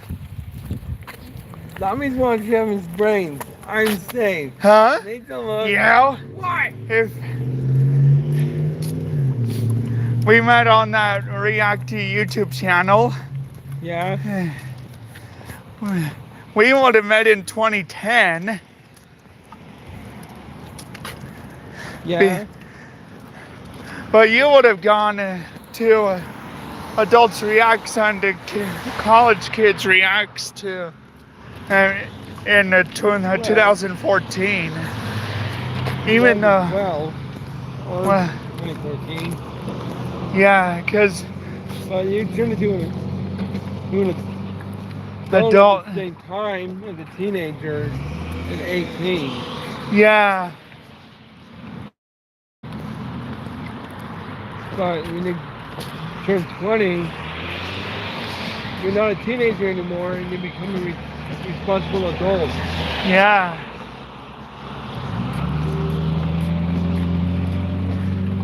Because what about Teens React? You would have still get a few more years after you, 2 more years after you turn 18. Yeah. But when I first saw that channel, some of the teens were like under 18. Yeah.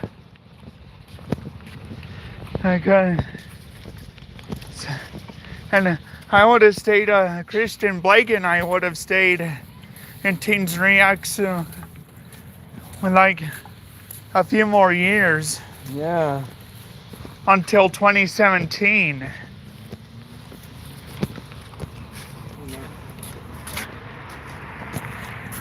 One's right there on the sidewalk. Look. Yeah. Big old grasshopper. Yeah.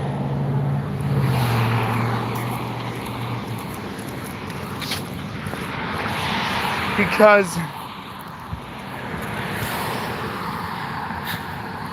at the age of 20, and that's when you get promoted to Adults Reacts and College Kids Reacts. Hey, Treven is the boss. Huh? You go look. Yeah? Why? Cut it out. Why? Uh-huh. And there are 3 videos of Teens Reacts to Linkin Park. Yeah. Because you got the video itself, which is Teens Reacts to Linkin Park. Yeah. Because you got... Well, there's Jana. Yeah. Ron. And there's Christian. Because you get 2 videos of teens reacting to Linkin Park. But... Want to be Christian? Thank you. You're welcome. But one of them is Teens reacting to Mike Shinoda reacting to Teens Reacts to Linkin Park. Yeah. Because Mike Shinoda reacted to it. Yeah.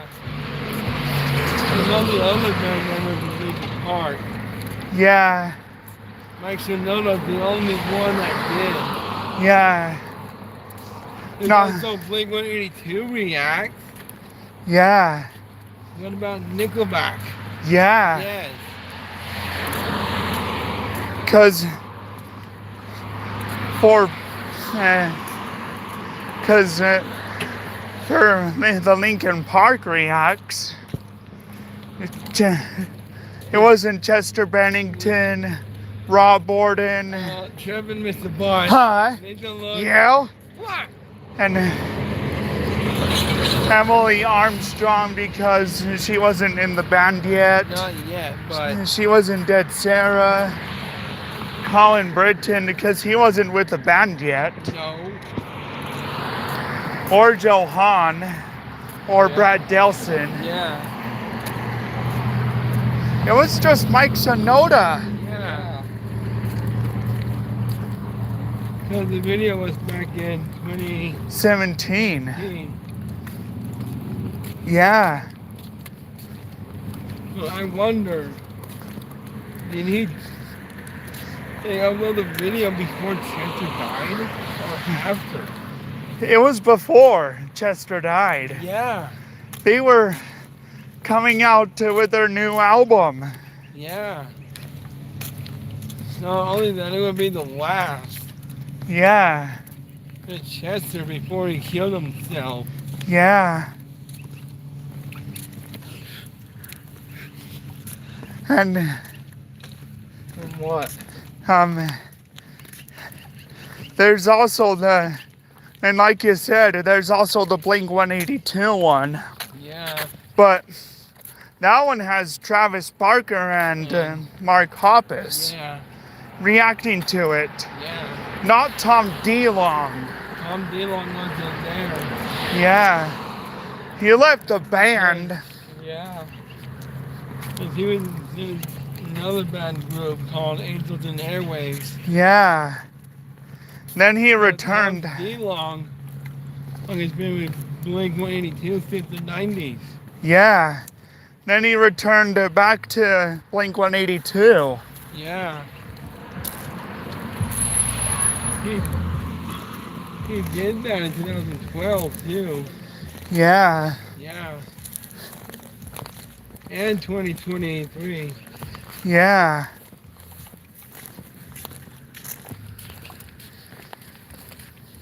It's just that you can, in two places at once with different band groups. Right. And speaking of Blink-182, guess what song I heard at my work yesterday? What? It's track 3 on their self-titled album, and it has our favorite word, Dallas Says. I miss you. Yes. Dang it. I heard that on Wednesday. Wait, what?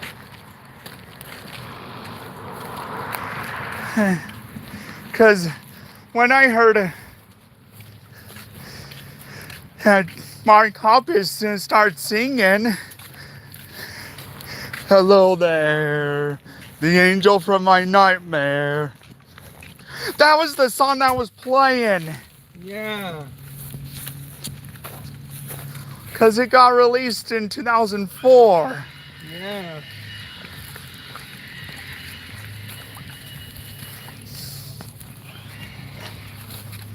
Even though Blink-182's self-titled album came out in 2003. Get out of my fly. Yeah. Stupid fly was buzzing in my ear. Yeah.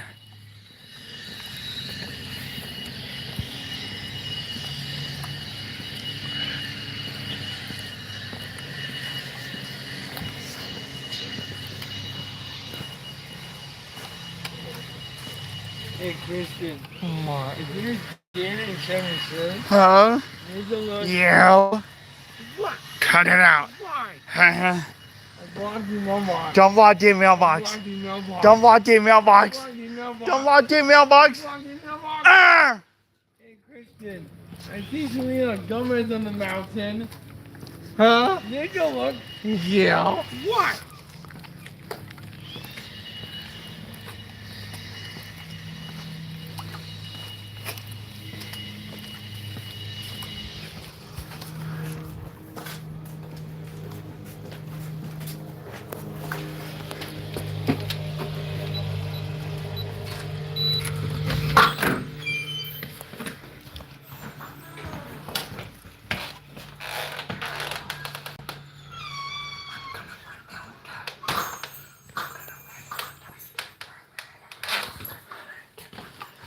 What's we doing?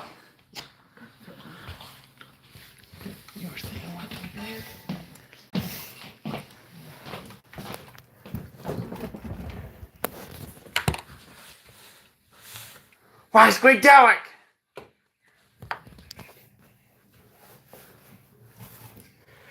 Where'd it go, Dad?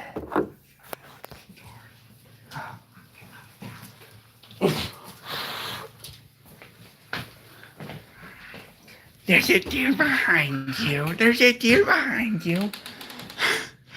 Make it look.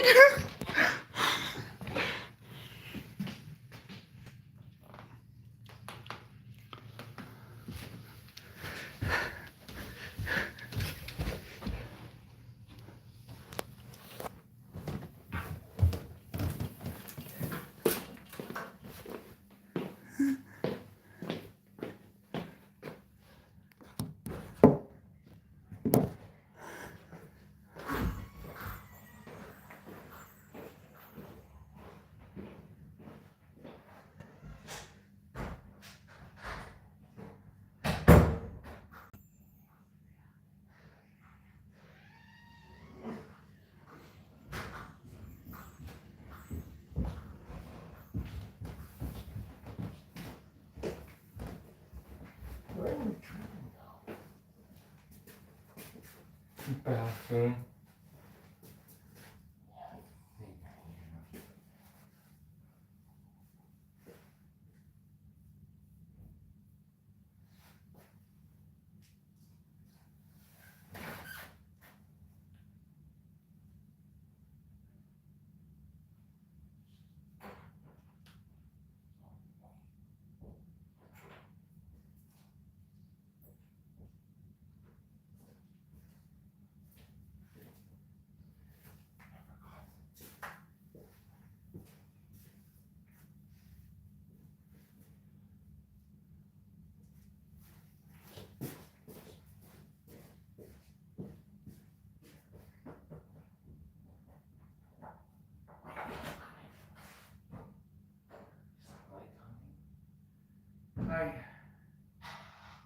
I haven't heard from him.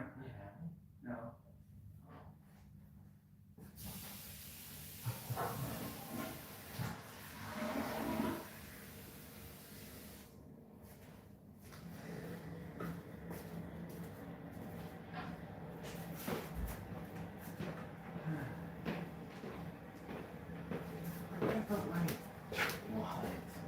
Right there.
We able to offer the Reed sofa for just $295 at Living Spaces. We design furniture with affordable, durable, stylish materials. It's August 11th, 1999, and a major tornado is tearing through the heart of this American city. This is an exact scenario that you would imagine happening in a place, say, like Oklahoma or Kansas, but this is neither of those two. This tornado is occurring in one of the least favorable spots for tornadoes in the entire country, the dry and mountainous terrain of Salt Lake City, Utah. Tornado. Oh. It's the morning of August 11th, 1999 in Utah, and there's a threat for thunderstorms later in the day, but nothing much more than that. Aloft in the atmosphere, an upper level trough of strong winds and cooler air moved into Utah earlier from Nevada. At the surface, there's some ingredients present for thunderstorms, but again, nothing that crazy. One ingredient, however, that was definitely present was a warm, strong southerly breeze that prevailed throughout a majority of the Salt Lake Valley.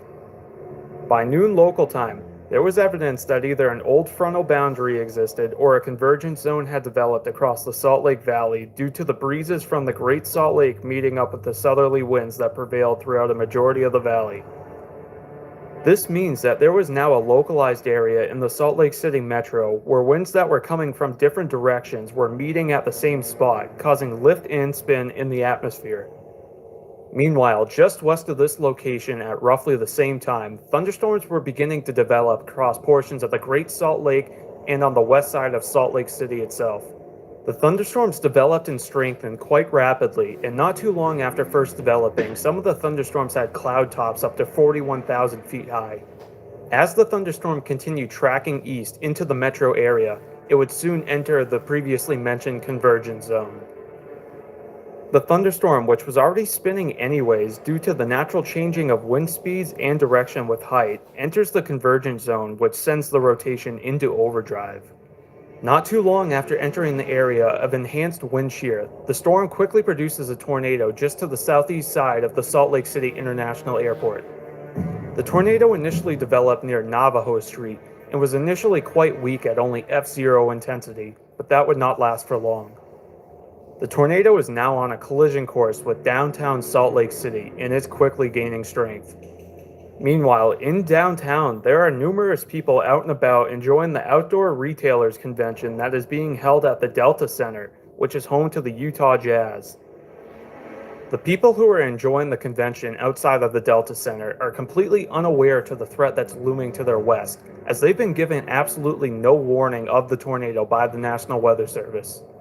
The tornado formed so quickly and unexpectedly that even as the tornado was tearing through downtown, no warning was issued at all. Meanwhile, the tornado is still tracking northeast and slowly gaining strength as it heads directly towards the outdoor convention. The tornado then crosses over Interstate 15, bouncing back and forth between producing F1 and F2 damage.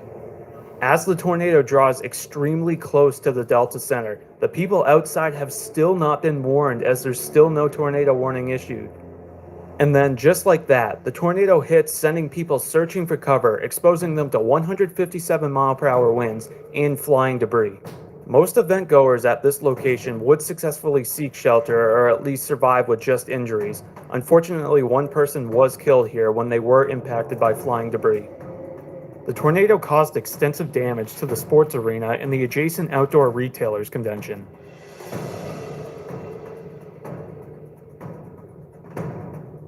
The tornado also caused severe damage across the street at the Wyndham Hotel, which had to be closed for numerous days for repairs.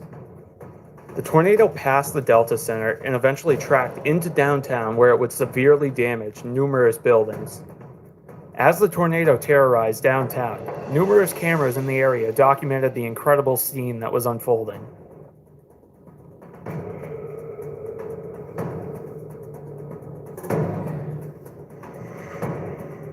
The tornado actually formed from the ground.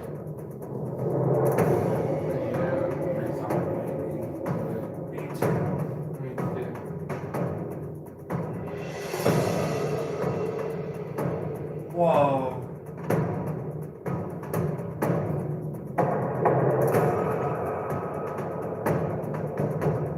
From 4 different areas. Kind of reminds me of Mario Kart when they play with blanks. As the tornado entered downtown, it strengthened slightly and expanded its width to 200 yards. The tornado continued its northeast track, knocking down scaffolding and shearing off a crane at the site of the LDS Church's new assembly hall that was under construction. Next, it nearly hit the Capitol building, uprooting many trees in the area. The tornado then continued through Memory Grove, producing some of the worst damage in the area. The tornado continued, affecting the northwest portion of the avenues, just barely missing the LDS hospital. The tornado then exited the metropolitan area and started to climb the mountains that encapsulate the whole area. The tornado continued climbing the mountain face, gaining 1,000 feet of elevation in a relatively short time, before finally dissipating at 12:55 p.m. Mountain Daylight Time. The tornado was only on the ground for 14 minutes, tracked for roughly 4 miles, and had a max width of 200 yards. The tornado was rated F2 with max winds estimated to be 157 miles per hour. The tornado caused $170 million in damages to the area. Unfortunately, one person was killed during the event, and more than 100 were also injured. This was also the first tornado in U.S. history to have hit a downtown area with buildings taller than 500 feet. Throughout the entire life of the tornado, a tornado warning was never issued by the National Weather Service, leaving anyone who was not already paying attention to the weather completely unaware to the threat that was looming. One of the reasons that no warning was issued was the radars that the National Weather Service was using during this time. They weren't very good at picking up rotation or tornadoes ongoing in the area.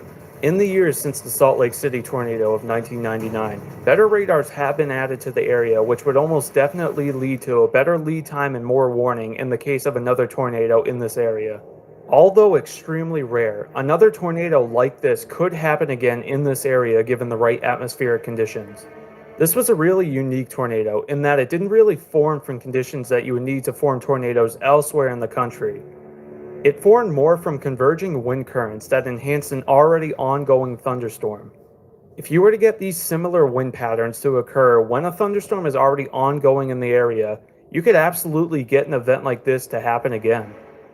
There has actually been a surprising amount of tornadoes reported in the Salt Lake City area in the last 75 years or so, given the extreme dry and mountainous environment in the area.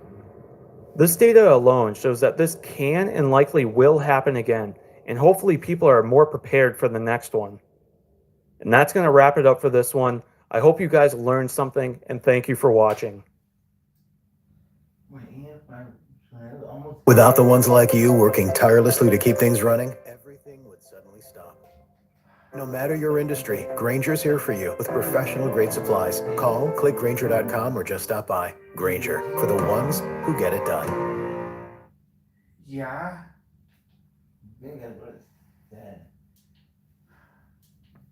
It's August.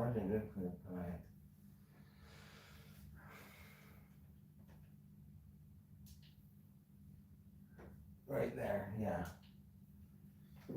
It's a late April afternoon in the Central Plains, and this F5 tornado is tracking towards the largest city in Kansas, Wichita. To make a bad situation even worse, this tornado is heading straight for the McConnell Air Force Base.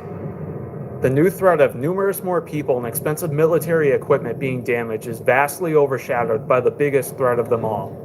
This F5 tornado, with winds well above 200 miles per hour, is heading straight for a few planes that are carrying nuclear weapons. I hope they did.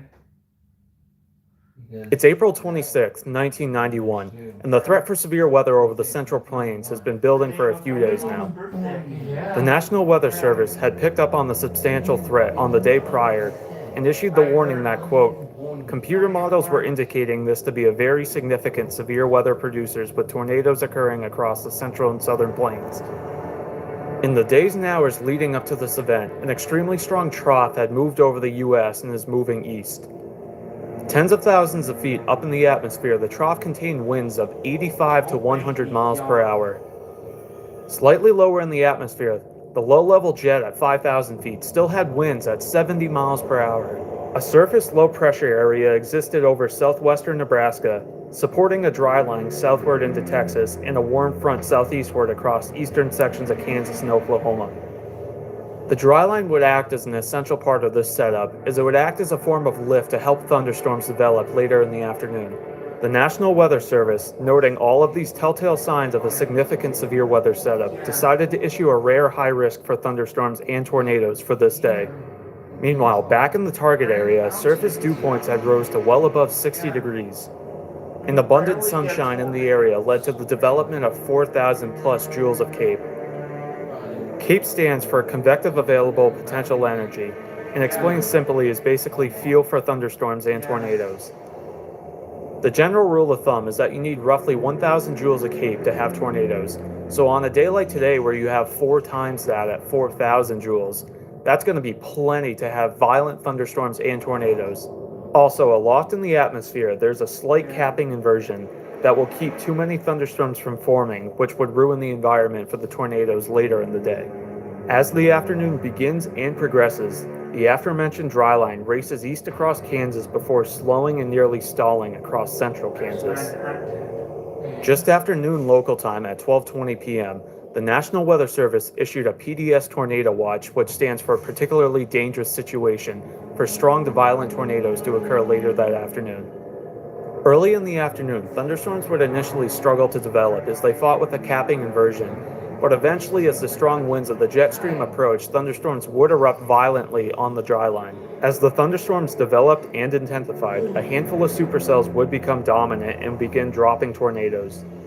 At 5:49 p.m., the supercell that's heading towards Wichita begins to spin and a tornado soon develops near the town of Clearwater, Kansas. 16 minutes later at 6:05 p.m., the National Weather Service issued a statement urging the residents in the town of Hayesville, Derby, and Mulvane to seek shelter immediately. And just 4 minutes later after this, a formal tornado warning was issued for the storm. At 6:16 p.m., the intensifying tornado began to affect the southeastern side of Wichita. The tornado directly impacted the town of Hayesville, where it would produce strong F2 to F3 damage in the neighborhood. As the tornado impacted Hayesville, it began to expand to about a width of 220 yards and started to acquire multi-vortex tornado characteristics. The tornado then crossed the Kansas Turnpike about half a mile south of the South Wichita interchange. You deserve the best. At Harbor Freight, you can afford it. Performance, durability.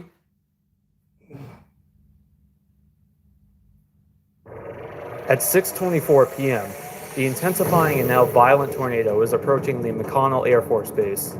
As the now violent tornado is approaching the Air Force Base, one of the workers is about to record one of the most notable and recognizable tornado videos of all time. That sounds like a train.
As the tornado passes through the Air Force Base, it narrowly misses a line of 10 B-1B bombers, each worth $280 million, and 2 of which were equipped with nuclear warheads. On the base, 9 major facilities took a hit from the tornado and were destroyed. In addition to this, 102 of the housing facilities that were on base were also hit and destroyed by the tornado. Surprisingly, nobody was killed in the Air Force Base, but 16 people were injured. and the total damages on the base reached $62 million. In eastern Wichita, some well-built homes in the Greenwich Heights subdivision were completely leveled, indicated of strong F3 to F4 damage, and unfortunately 4 people were killed at this location. As the tornado continued on its northeastward track, it began approaching the town of Andover, Kansas. The forecasters at the National Weather Service, now seeing what damage this tornado has done, issued a heightened tornado warning for the areas in the path of the storm that a damaging tornado is on the ground and approaching their location very shortly. Despite this heightened tornado warning being issued, the actual tornado sirens in the town of Andover never went off.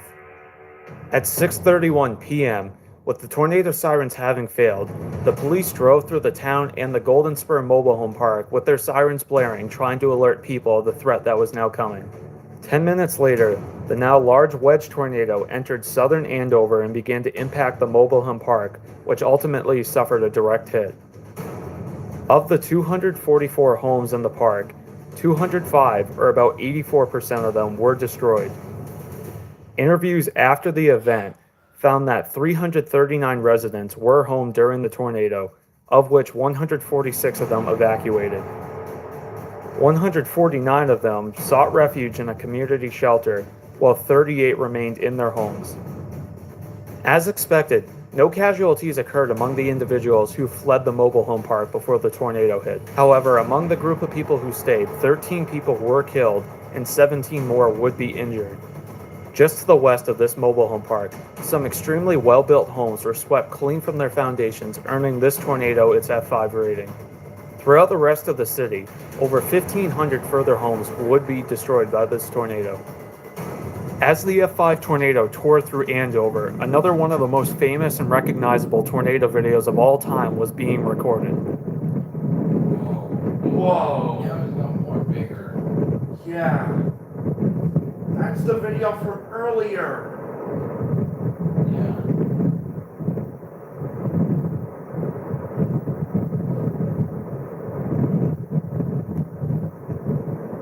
That's crazy. Oh, whoa, it got more bigger. Yeah. It's a big impact tornadoes on. Yeah. It's like going to jump to Missouri. Right. 20 years later. But Green Day only had one album out at the time, which is 39 Smooth. The tornado would continue eastward, affecting the outskirts of the town of Towanda. And then 20 minutes later, the violent tornado would dissipate just west of the town of El Dorado and north of the Kansas Turnpike. Along the tornado's path, 84 frame houses and 14 businesses were leveled. A total of 225 people would also be injured. The tornado stayed on the ground for 1 hour and traveled 46 miles. This would also be the final tornado in Kansas to be rated F5 before the implementation of the enhanced Fujita scale about 15 years after this event. And although this tornado was done, the parent supercell would go on to produce more tornadoes throughout the rest of the day and night. Have you ever done something you can't be forgiven?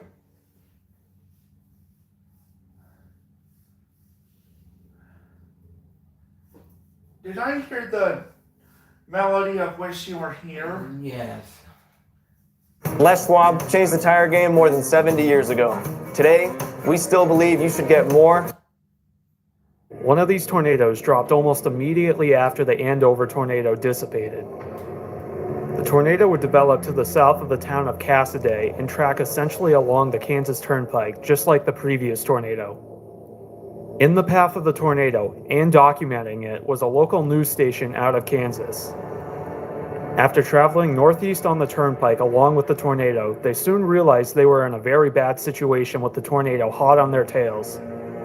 They made the conclusion that they could not outrun the tornado, so they decided to seek shelter from it by exiting their vehicle and going under an overpass on the turnpike. As they proceeded to seek shelter from the oncoming tornado, they were about to record another one of the most infamous tornado videos of all time.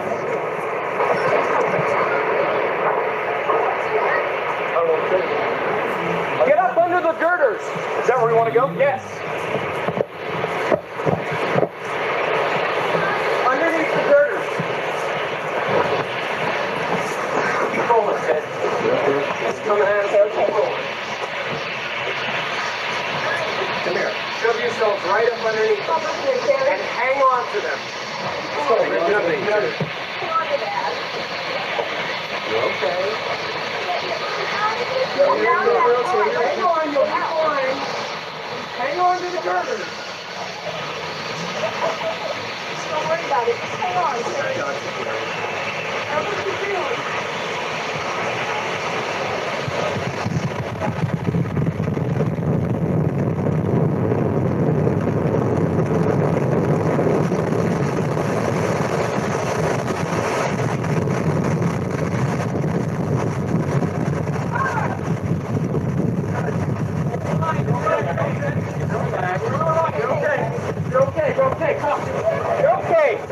It sounded like a freight train. It just passed right on top of us. People very upset. People underneath the girders of this overpass. They're still hanging on for their lives. It was a tremendous rush. Flying debris everywhere. Luckily for the news crew and everybody else who sheltered under the overpass, the tornado just barely missed them by a matter of feet. Although everybody here survived, had that tornado actually hit the overpass, they likely would have perished, as overpasses are one of the worst places you can shelter during a tornado. During a tornado, overpasses can amplify the tornadic winds, which could suck you out and leave you vulnerable to the tornadic debris. The April 26, 1991 tornado outbreak happened during a time of modernization for the National Weather Service and helped highlight the value of seeing radar imagery in determining where tornadoes were. In 1991, NEXRAD radar in Norman, Oklahoma was the only one of its kind with Doppler capabilities. Even still, this radar was not clear for day-to-day use yet. In Oklahoma, the higher resolution radar images displayed important storm-scale characteristics such as mesocyclones, some of which were seen well over 125 miles away in Kansas that day. For comparison, some of the outdated radars in Kansas could not detect ongoing tornadoes during the day, even though they were closer than the site in Norman. Instead, forecasters in Kansas had to rely on the public and storm chasers to issue warnings on this day.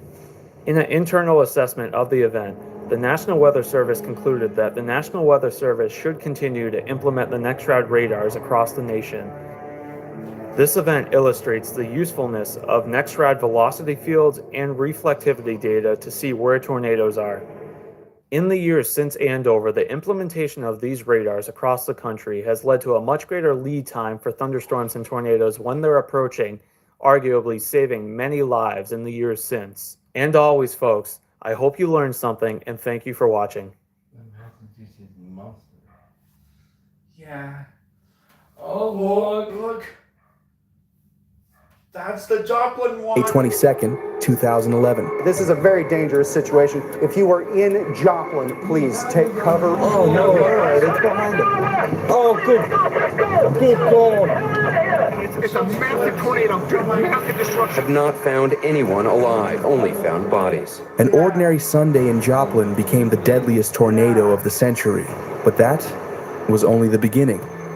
What really happened that day? To understand it, we need to go back to 2011. 14 years ago. That year is etched into memory as one of the deadliest, most active tornado seasons on record. Hundreds of lives lost, thousands forever marked. Meteorologists observed troubling signs, aggressive atmospheric fronts, and unusual instability. On April 27th, the atmosphere burst open, unleashing over 200 twisters from the void. What happened is it was a perfect recipe for a weather alert nightmare. They tore through the southern and eastern U.S., from Texas to Pennsylvania. First responders who were here were so busy pulling the living from all of this debris, they were forced to ignore the dead. That's how bad this is. You can hear the sound of smoke detectors in the distance, but no one's here. There's the smell of death. Homes are pulverized. There is a church up there that is just now a concrete slab. You can't even see where the wood and things that made up the church are. In less than 60 seconds, the tornado had destroyed half the homes in town. The strongest tornado to hit Mississippi in more than 50 years. These are the most devastating storms and tornadoes this community has seen since at least 1974. For 4 days, a storm of biblical scale swept through the region. Nearly 360 tornadoes carved a path of destruction. Textbooks would later refer to it as the 2011 super outbreak. The huge outbreak of tornadoes in late April 2011 was so bad that it earned a special name, Super Outbreak of 2011.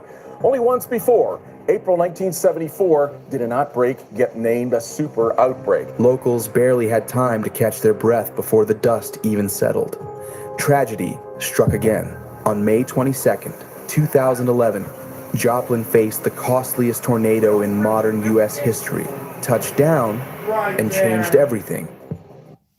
Really did avoid mirrors, and now I see a mirror and I'm like, hello, gorgeous.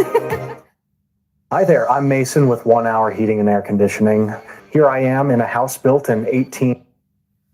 How did it happen? It started like a postcard spring morning. In Northeast Joplin, families gathered to celebrate graduation.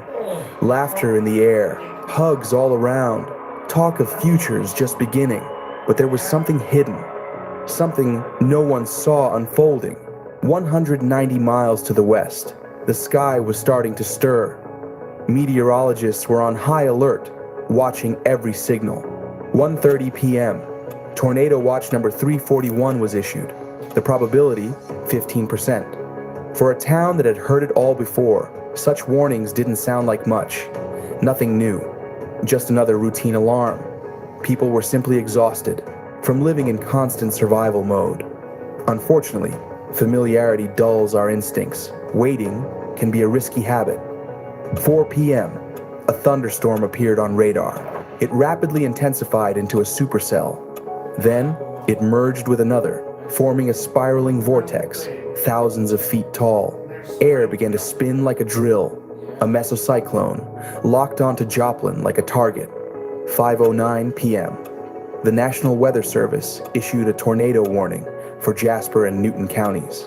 The countdown began. We're in western Joplin, so that's looking to the northwest. As we mentioned before, a high precipitation supercell, so that means you're not going to be able to see a tornado if there in fact is one on the ground. Right now it looks like we just have some reports of a funnel cloud. 5:17 p.m.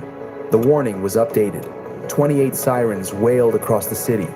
Emergency alerts echoed on radio, TV, and weather channels.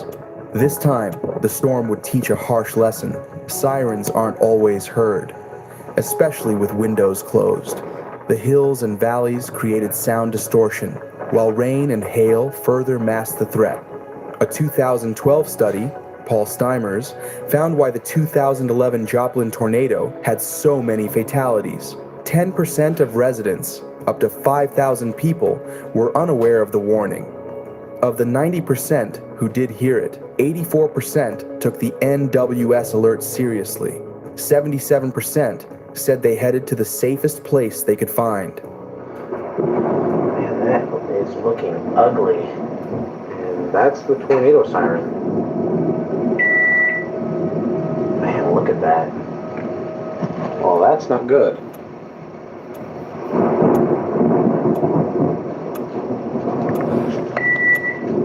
5:29 p.m. On meteorologists' screens, the Hook echo became crystal clear. Strike was inevitable. We've got some information on this storm. Let's go ahead and go to the Freeman First Alert Doppler radar. Galena is reporting, trained weather spotters in Galena are reporting now sightings of funnel clouds. Caitlin, you were telling me about that just a moment ago. 5:34, the tornado made landfall on Joplin's southwest side. Public report meaning that one of their trained spotters hasn't seen it, but there's our tower cam.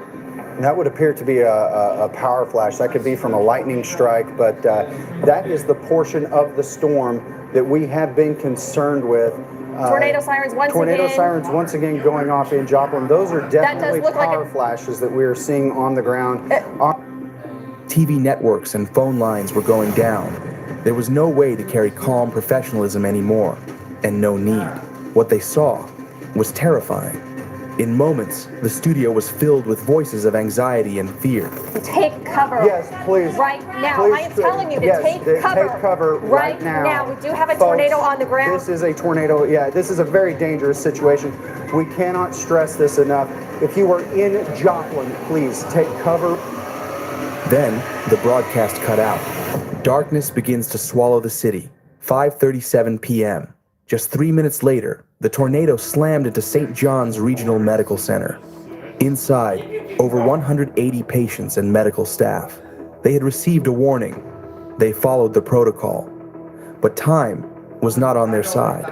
Hospital that's right here cannot take any patients because the hospital has no power. It was hit very, very hard. You can see nearly every window in the hospital has been damaged. The roof severely damaged. Every vehicle in the parking lot is a total loss. They've taken all their critical care patients to a neighboring hospital, and that hospital cannot take any more patients other than life-threatening injuries. The tornado ravaged the hospital, knocking out the main power and the backups. 5 patients and 1 visitor died on the spot. More followed in the days ahead. 5:39 p.m., Greenbrier Nursing Home. These would become the most harrowing minutes of a national tragedy, all within the walls of one building. It was a place for those who had already weathered their storms in life. And now, it stood directly in the path of another. Inside, around 90 people, elderly residents, visitors, nurses. The staff reacted quickly to the warning, guiding everyone into the interior hallway. They did everything right. Still, nothing is ever guaranteed. The hum turned to a growl, the growl to a roar. The building trembled and collapsed. 21 lives gone in seconds. 5:40 p.m. The tornado reaches Joplin's downtown core. Homes are wiped off the map. A security camera captured the street disappearing, frame by frame. But the storm was only gathering force, charging toward Joplin High School. Several wings of the school vanished. Surveillance footage caught the moment wind tore through the hallways. Windows exploded, walls caved, ceilings crashed down. Had graduation not been relocated to a university campus miles away, it might have been the funeral of 400 more lives. Days later, pieces of the school were found over 60 miles from the city. I just found this happy graduation, I don't know if it's a necklace or what it is, but this tornado happened at the same time that the graduation ceremonies were going on here in Joplin. The graduation ceremonies, thankfully, were not happening at the high school itself because the high school was demolished. So just one situation after another. There's a story kind of every 5 feet you walk around here. The nearby Franklin Technology Center, the region's vocational training hub, was also struck. Everyone inside during the impact survived by some miracle. 5:42 p.m. Nature's blind fury struck the Harmony Heights Baptist Church. Inside, over 50 congregants had taken shelter. But tornadoes recognize no sanctity. They don't stop for reverence or for human fragility. 3 lives were lost. Their bodies were found beneath the crumbled roof. One of them was the pastor's mother. The best mother a man could ever have. The solo that I sang was a special song that she requested that I sing. Just about the end of the solo is when they let us know that we needed to take cover. As a symbol of faith and resilience, the church was later rebuilt. 5:43 p.m. The tornado achieved peak intensity, winds between 155 and 224 miles per hour. EF5, the highest on the enhanced Fujita scale. For comparison, a Formula One car hits that speed at full throttle, but here, no track, no driver, no finish line, just pure destruction. It's tearing up the entire city on the south side of Joplin right now, and it's a massive tornado, massive destruction. The storm smashed into the Hampshire Terrace apartment complex. 12 more lives were taken. Dozens more changed forever. Then, like a detonation, it hit Rangeline Road, the city's commercial heart. Stores, gas stations, families out for dinner, children holding ice cream cones. Storm chasers captured the moment on film. Okay, we're in trouble. We gotta find some. Restaurant quality meals that actually support your wellness goals. Factor's got you covered. Dreaming of the perfect family trip? Who are you? Penny, Priceline's AI travel assistant. Oh, stove shelter. Don't worry about the tornado as I am about gigantic hailstones. What about that Home Depot? Would that be a bad spot, or I don't know? I see what's fine.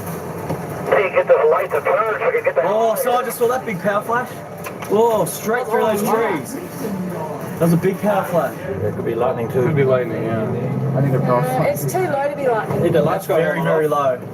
Oh my God, that's power flashes. Oh, that's great. Lots of power flashes. Seems like power flash. We need to get out of this town. Holy Jesus. Wow. You can see it, the shift from thrill to horror, the gut punch of a tour guide shouting, "Get out of there right now." This was no longer a show. It was a death sentence.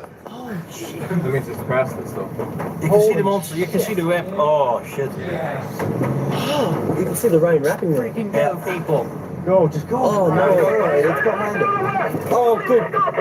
Good God.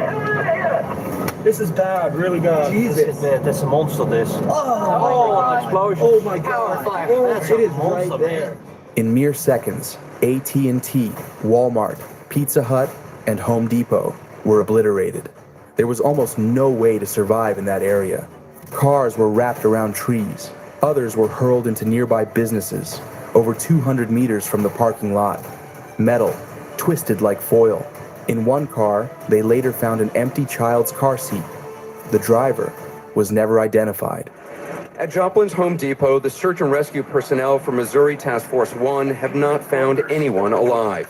They've only found bodies. The storm still craved human fear. 5:46 p.m., East Middle School. Security cameras recorded the roof being ripped into the sky. Windows exploded from inside pressure. Thankfully, the building was empty. 547 Fast Trip gas station. Customers crammed into the walk-in freezer, practically saying their goodbyes. The audio captured from inside is gut-wrenching, full of sorrow, rage, and courage.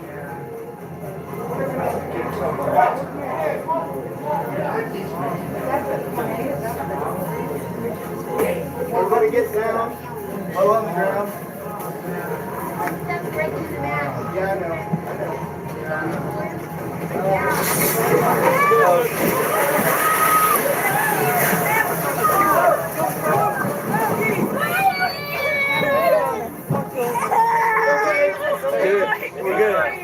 We're good. We're good. We're good. It's okay. It's okay. I think we're gonna do it.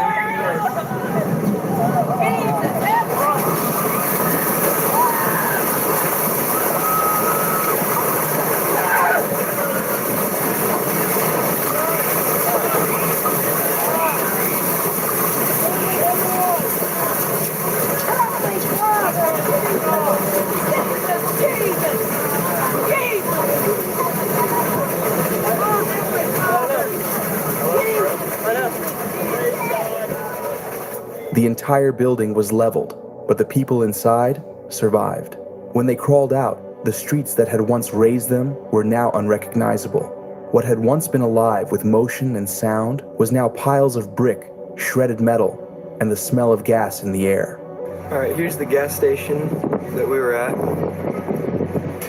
We parked right over there. Our car got blown away. 5:48, the tornado slashed across Interstate 44 in its last somber bows. It flipped trucks like toys, left cars wrecked and scattered along the way. One eyewitness would later say, "It looked like a giant dropped its fist on the highway. There was a point when the disaster exited the city." But not completely, because under the rubble, voices cried for help. People were trapped. The death toll was still unknown. It was far too early to exhale. Hands were needed. Tent hospitals, doctors, everyone. So the entire city became a volunteer command center. Help poured in from neighboring states, from the north, from the south, with no orders, just human instinct. The tornado outlined a quarter of Joplin on the map. 4,000 families lost their homes, and the years of life within them. 3,500 more homes were severely damaged. Over 1,000 people were injured. More than 500 commercial buildings were destroyed. 10 schools, 2 hospitals, dozens of churches.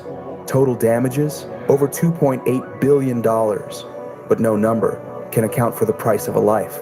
Familiar voices, forever silenced. 156 chairs sat empty at family tables, and the total wasn't final. The storm kept killing, even after the winds died.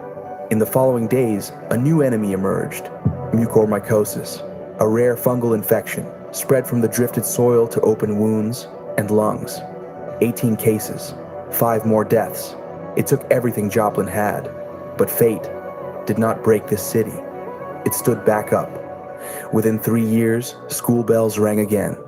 The hospital reopened, and Mercy Park bloomed where ruins once lay. Only thunder, sleepless nights, old photos on shelves, and quiet memorials kept the pain alive, but so does the memory of quiet heroism. Christopher Lucas. When you work on cars as much as I do, you learn what matters most. Pizza Hut manager saved 15 people by leading them into the freezer. He held the door shut from the outside with a belt because it wouldn't lock from the inside. The tornado took him. Everyone else lived. The only reason we survived is because he held the door shut with a strap. Dean Wells, an employee of a Home Depot, died holding the door, saving strangers. Literally, holding the door between life and death. He managed to lead dozens of customers into a break room, the only shelter the store had. While heading back to help more, he was buried under the rubble of the wall. Don Lansaw shielded his wife in the bathtub. The house turned into splinters. He didn't make it. She did. I felt him cover me, and then he didn't move anymore. That was love, stronger than death. You know, he's my hero. While shielding her body, Dawn was hit by debris and died of a puncture wound to the back. Grace Aquino wrapped her arms around her 11-year-old son as the church walls collapsed. He lived. She didn't. At her funeral, the pastor said she was a prayer made flesh. Cheryl Nelson, AT&T clerk, led a family with young children to run for shelter, stood by the door, bracing it shut until the building gave way. 10 survived. She didn't. Mark Lindquist, social worker, covered 3 disabled clients with mattresses, then lay across them himself. All 3 died. Mark was thrown a block away, coma. But Lindquist kept fighting and proved doctors wrong. He came out of the coma and started asking questions. The first words he said to me were, "Are my guys okay?" And I had trouble dealing with that at first, you know, but I realized that they're in a better place. And now instead of me watching over them, they're kind of watching down on me, and I actually feel like I have 3 angels. After coming out of the coma, his life was put on hold again. He contracted the life-threatening fungus disease. He saw an angel in a light green light, and he said at that point, I knew the fungus was gone. And very soon after, they told us he was free of the fungus. And he lived to remember. The tornado took nearly everything, but it couldn't take human dignity.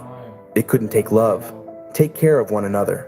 Every storm eventually ends, but the way we hold each other, that remains. Yeah.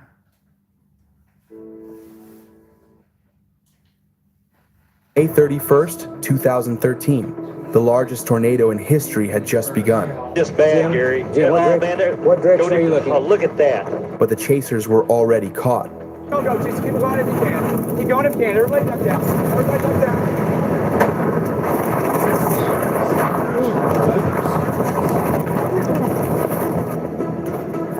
Minutes later, it exploded into a monster over 2.6 miles wide, and everything changed. But the signs had been there long before it hit. So, let's go back. It all started back in February 2013 in Hattiesburg, Mississippi. An EF4 monster tore through a city of more than 50,000 people.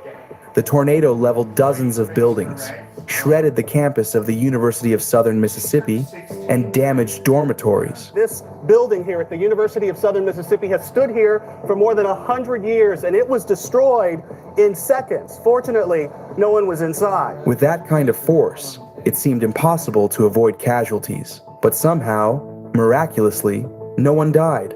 Everything worked perfectly. The evacuation, the warning systems, the first responders. It felt like disaster had been averted, but as you've probably guessed, this was just the beginning. Next, May 15th, Granbury, Texas, where a very powerful tornado killed 6 people. All of the victims lived in one neighborhood called Rancho Brazos. The twister had wind speeds up to 200 miles per hour, strong enough to level homes. May 18th, Russell, Kansas. But at the same time, I want you to know this is a very serious situation, and this is one of those deals where this is not just radar indicated anymore. This is on the ground. This is doing damage. May 19th, Kearney and Shawnee, Oklahoma, and Kansas. Got those angled horizontal vortices coming into it from the south side. Gary, this is a big tornado. And then came May 20th, an even harder hit. An EF5 tornado slammed into Moore, Oklahoma. Winds reached 210 miles per hour. Entire neighborhoods erased, leaving nothing but splintered wreckage behind. On the ground for 39 minutes total. The path was 17 miles long, and at its widest point, it was 1.3 miles wide. This time, there was no miracle. 24 people were killed, including 7 children from Plaza Towers Elementary School. It is so hard when you're there and you see it, and you see the parents waiting and hoping, and then hearing news like that, 24 little ones. If you guys can see this, I don't know how to explain it, how to describe it. This is terrible. This is war zone terrible. For the people of Moore, it was terrifying deja vu. In 1999, another EF5 had carved almost the exact same path. This is the donut hole right here. This is absolutely the potential worst case scenario developing for Oklahoma City. Do not recommend traveling down the Bailey Turnpike, and here's the reason why. This tornado may cross over or even parallel the Bailey Turnpike potentially for a long way. Back then, 36 lives were lost and more than 580 people injured. It became the first billion-dollar tornado in U.S. history, and now, 14 years later, it had returned. And once again, we weren't ready. People lived in fear. Is this the end? When would they finally be able to just breathe again? Meanwhile, meteorologists' maps lit up red. A slow-moving front crossed the dry line. Southeasterly winds, triggering the mechanism for a new outbreak. The atmosphere was overloaded. High dew points, unstable temperature gradients, supercells capable of producing violent tornadoes and hail were just waiting for their moment. The beast wasn't sleeping. It was only preparing for its next strike. 11 days later, May 31st, 2013. Noon, like a restless hum before a storm. Forecasters issued an elevated risk alert for Oklahoma. A 15% chance of tornadoes. The city's western outskirts turned into a magnet for storm chasers. Dozens of researchers, journalists, thrill seekers rolled in. Some came just to witness the terrible beauty with their own eyes. Soon, both rookies and the seasoned ones, the kind already on a first-name basis with the wind, would find themselves in the storm's path. By around 3 p.m., they were already in position. None of them knew that this time they wouldn't be chasing the storm would be chasing them. 3:30 p.m., the Storm Prediction Center issued PDS Tornado Watch number 262, a particularly dangerous situation, valid until midnight. These are rare warnings. Fewer than 3% of all tornado watches between 1996 and 2005 carried that label. 4 p.m., meteorologists noticed a cluster of storm cells. Towering cumulus clouds began marching east from Weatherford and Clinton toward Oklahoma City. Within half an hour, the storm reached full assault mode. The southern supercell grew dominant, rapidly intensifying. Feeding on heat and moisture, it shaped itself into a hook echo. 5:53 p.m., the tornado warning went out. particularly dangerous situation tornado-wise in Oklahoma. Tornado watches also for parts of Kansas and Missouri, and a severe weather outbreak all the way to the Great Lakes. The pace of change was stunning, though it still felt like things were under control. Mike Betts later recalled, "This one's gone up very, very quickly, and then the more powerful storms that are severe thunderstorm warned are actually due west of us right now. We've heard some thunder, seen some lightning off in the distance, and those storms are actually rolling right toward us. So we're going to have to position ourselves in a way that lets those storms slide by us, where we can kind of avoid the larger hail cores, because they've already put down some big hail. Very quickly, these storms fired up, and that's going to happen with all of these." 6:03 p.m., 12 kilometers southwest of El Reno. Only 10 minutes later, a dark funnel ripped out of the boiling mass of clouds and touched the ground. Within moments, it swelled hundreds of meters across, as if the beast's paw hit with the force of a nuclear blast. The same ring-shaped scar. It was easy to mistake it for just a curtain of rain, but you had to look closer. Smaller, fast-spinning subvortices darted around a common core, racing human lives to the finish line. 1 second, the storm seemed a comfortable distance away. The next, it was right beside you, ready to kill. Oh man, that's going right at us. Yeah, get.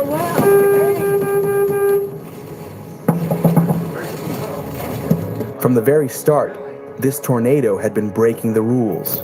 Most storms drift northeast. This parental vortex pushed southward, searching for the best place to spring its trap, and the low visibility worked in its favor, keeping it hidden. Around 6:07 p.m., the twister crossed Reno Road, leaving its first trail of destruction. Now, it raged over open fields. It looked like it couldn't touch anyone here, but that day, the fields weren't empty. Soon, dozens of people would find themselves inside the bear's cage. Some would barely escape with their lives. Go, go, go. Go, Dad, go. Go. Just go really fast. I know you can't, but you gotta go. Every decision carried the weight of life or death. The tornado's wind field stretched up to 5 miles from the center, making it nearly impossible for drivers to push their speed beyond 40 miles per hour. Picture it: slick, rain-soaked roads, headwinds roaring at over 100 miles per hour, and no space for a quick turn, especially when the storm kept switching targets. No, stop. Among those in the Black Jaws sights were chasers, Brandon Sullivan and Brett Wright. They were driving along Reno Road just minutes after the beast began its hunt. The wind's roar drowned out the engine. Debris from the airport slammed into their vehicle. Visibility dropped to near zero. Their SUV lurched under the storm's fury, and a whole bale of hay from the fields crashed down on the road ahead.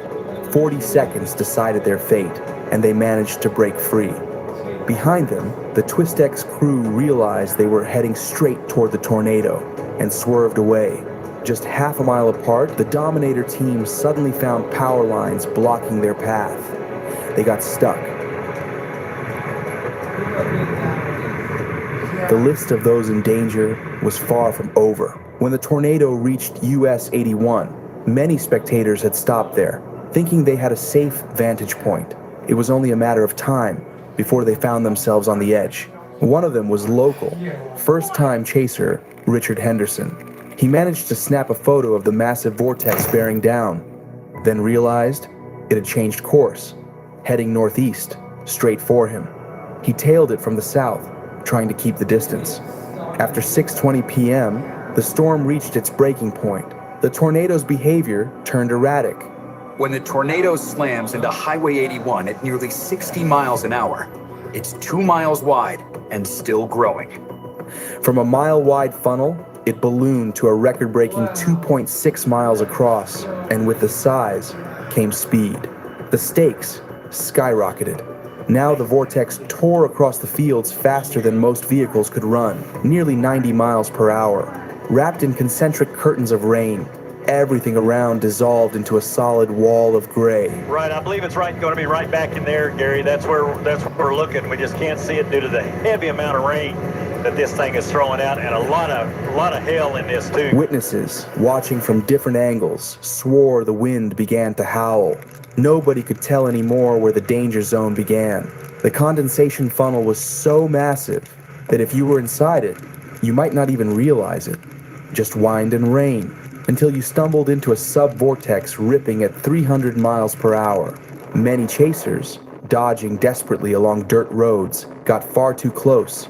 Mike Betts, Austin Anderson, and Kevin Parrish were filming the tornado on the northern horizon. They watched it double in strength. The call to get out, immediate. Their white SUV, with Tornado Hunt on the side, bolted south on US 81. Suddenly, they were inside the beast's mouth. The driver floored it, but the storm closed in from behind. Wind slammed into the vehicle, pulling it into the vortex. Hold on, brothers. Hold on. Everybody duck, go. Just keep going if you can. Keep going if you can. Everybody duck down. Everybody duck down.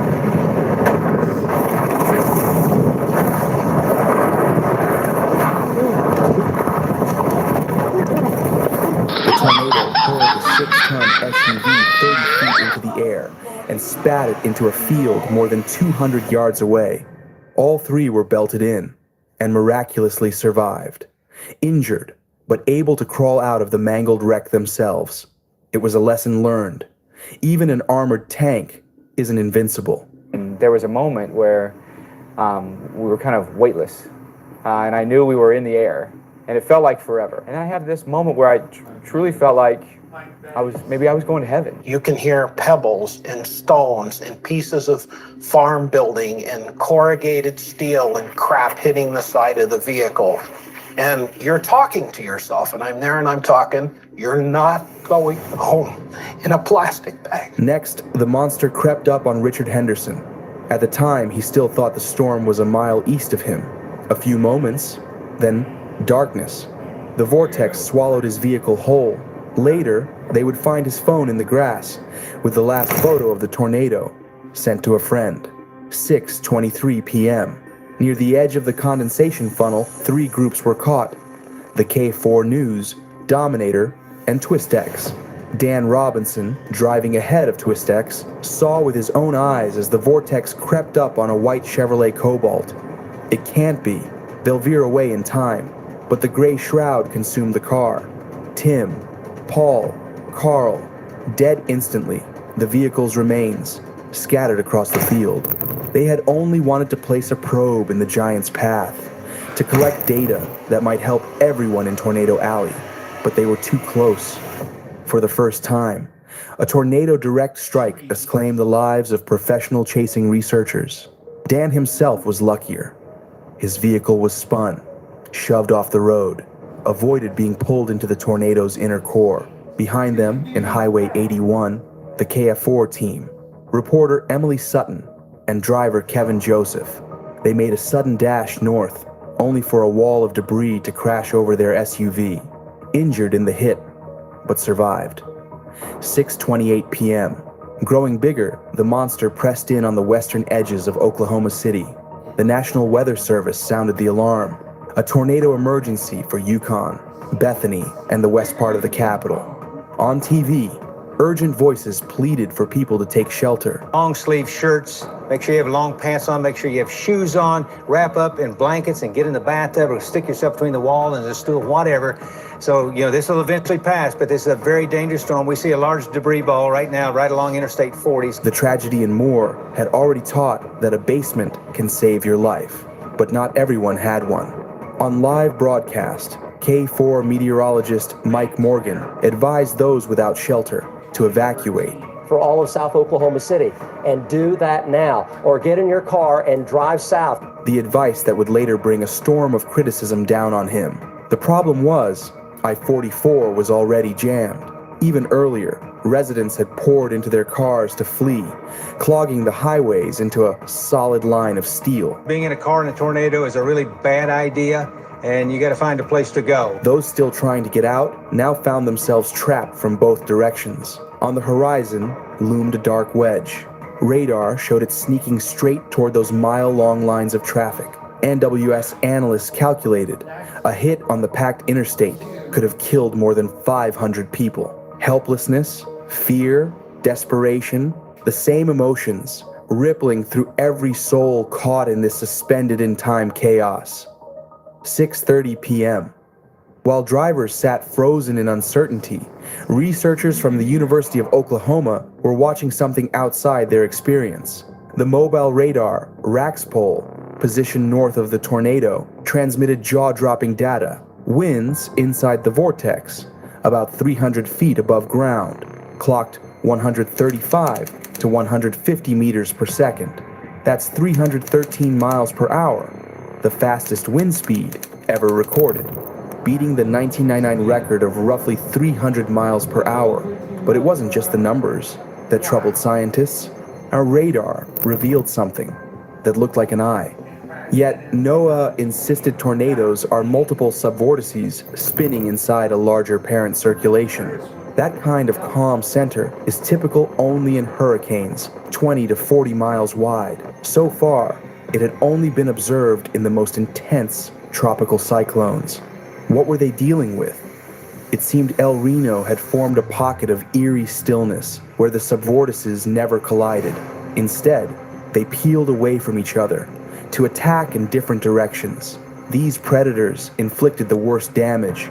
Twistex and Henderson's vehicle were both obliterated by such tornadoes within a tornado. The storm crawled toward I-40, the very stretch now choked with unmoving targets. Then, an unexpected turn. Just before reaching the interstate, the giant stalled. It hesitated, as if weighing whether it had done enough.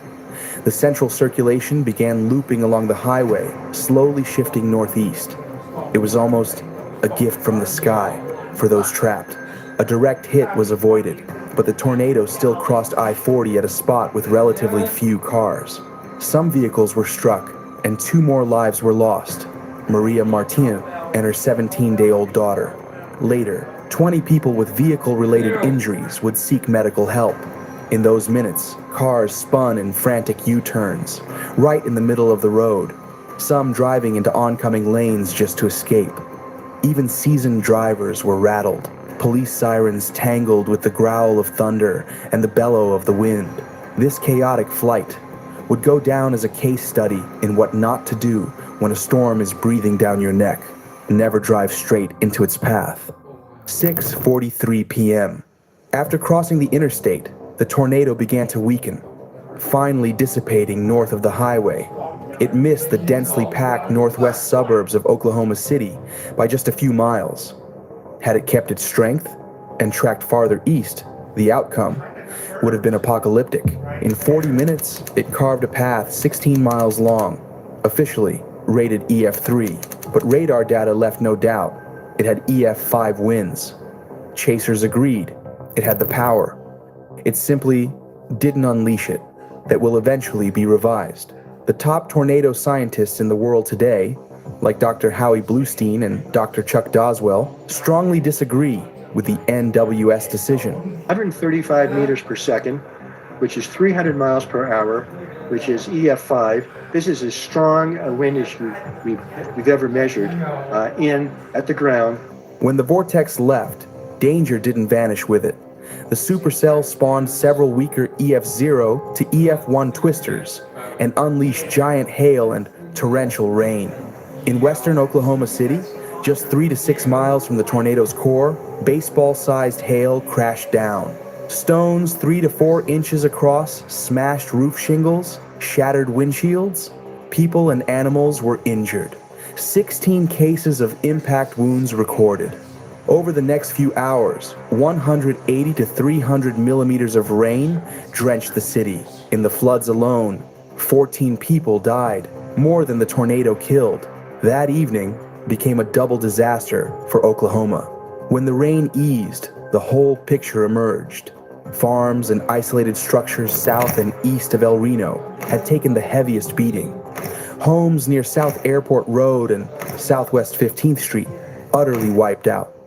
The El Reno tornado is going to be one of the most studied tornadoes in history. What made this monster unique was the carousel of suction vortices that were up to a quarter-mile wide, which is large for a single tornado by itself. But this tornado was comprised by 2, 4, even 5 or 6 of these massive tornadoes, and even smaller, violent suction vortices spinning around like a merry-go-round. But El Reno was the widest tornado in history at 2.6 miles wide. Not only that, it displayed unprecedented shifts in movement, revealing the existence of anticyclonic companion vortices. One funnel spun in the opposite direction, right alongside the parent vortex, for 15 minutes. In the end, it shifted the system itself. A pilot project, the El Reno Survey, was launched. The first to use crowdsourcing in tornado science. New evacuation routes were drawn. The right questions were finally asked to improve technology and redefine how we rate the power of storms. But the aftertaste was bitter. There's really no data set which is worth being injured for or dying for. On a dirt road near S Radio and Reuter Road, the site where Twistex fell, a memorial now stands. It marks the darkest day in storm-chasing history, a place where people come to honor those who ran toward the storm, for science, for passion, and to remind themselves that even the bravest, best prepared are sometimes at the mercy of chance. It was a real-time horror film, one with rough lessons for safety. Yeah, this one and the jump in the air. Worried. Hella worried. I'm not worried. Super worried. Super worried. That is just crazy. Yeah.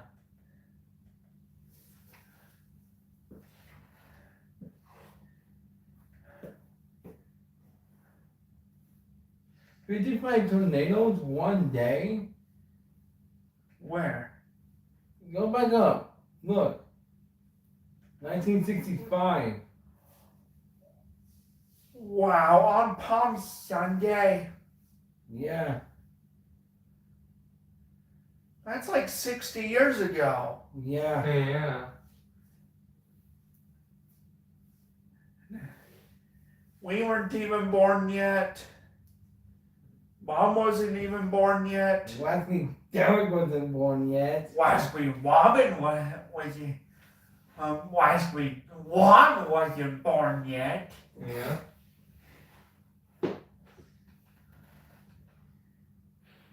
Jonathan escaped the most dangerous tornadoes in Alabama's history. Yeah. We haven't seen that one. I've seen this one, but you guys haven't. Started as the craziest storm chase of my life. Oh my god! Oh my gosh, dude! What in the world is that, bro? Dude, it's just violating the field right there. Just violating the field right here. But in just a couple of minutes, There's a house! There's a house! No! No! Oh my god! No! Driveway, we have to. Dude, it's hard. I saw it right there. We have to go. Go. Here. Oh my gosh, guys. Guys. Go. Hello?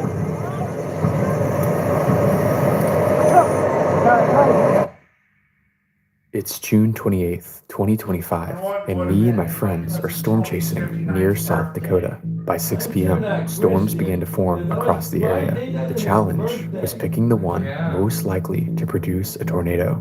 All the data pointed to the northern storm right on top of us. But the way the southern storm was evolving gave me a gut feeling I couldn't ignore.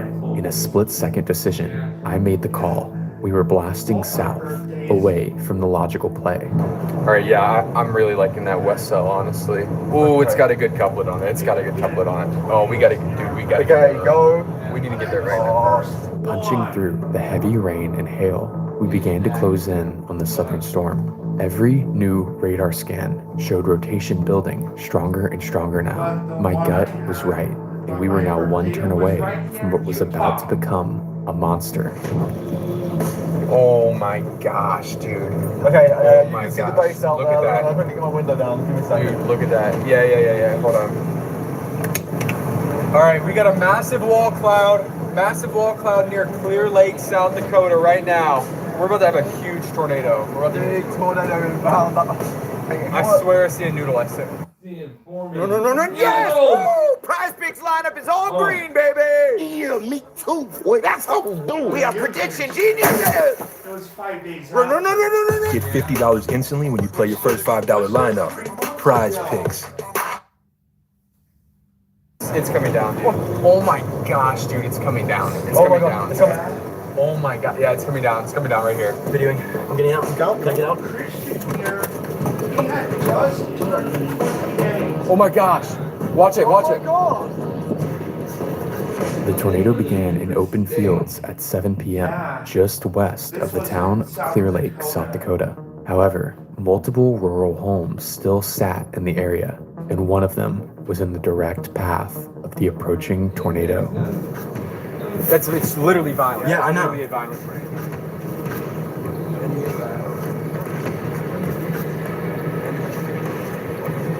Oh, there might be a west option where we can head over. Let's go. We're just gonna wait for. Oh my gosh. Hey, get out the side window and film. The home, while hit, was luckily impacted while the tornado was still forming, shifting the entire home in one piece off its foundation, but keeping it intact. We continued to film as we pushed closer. Watch it. Oh my gosh, it might wedge, dude. It might wedge. There's a big stovepipe. Hey, let's get east, I think. I'm gonna go west right here. Yeah. Really? Yeah. Look at that. Right? It doesn't twist. This is how. As the tornado fizzles into nothing, we notice the storm is not done yet. A new cycle is now forming to our east, and it looks even stronger.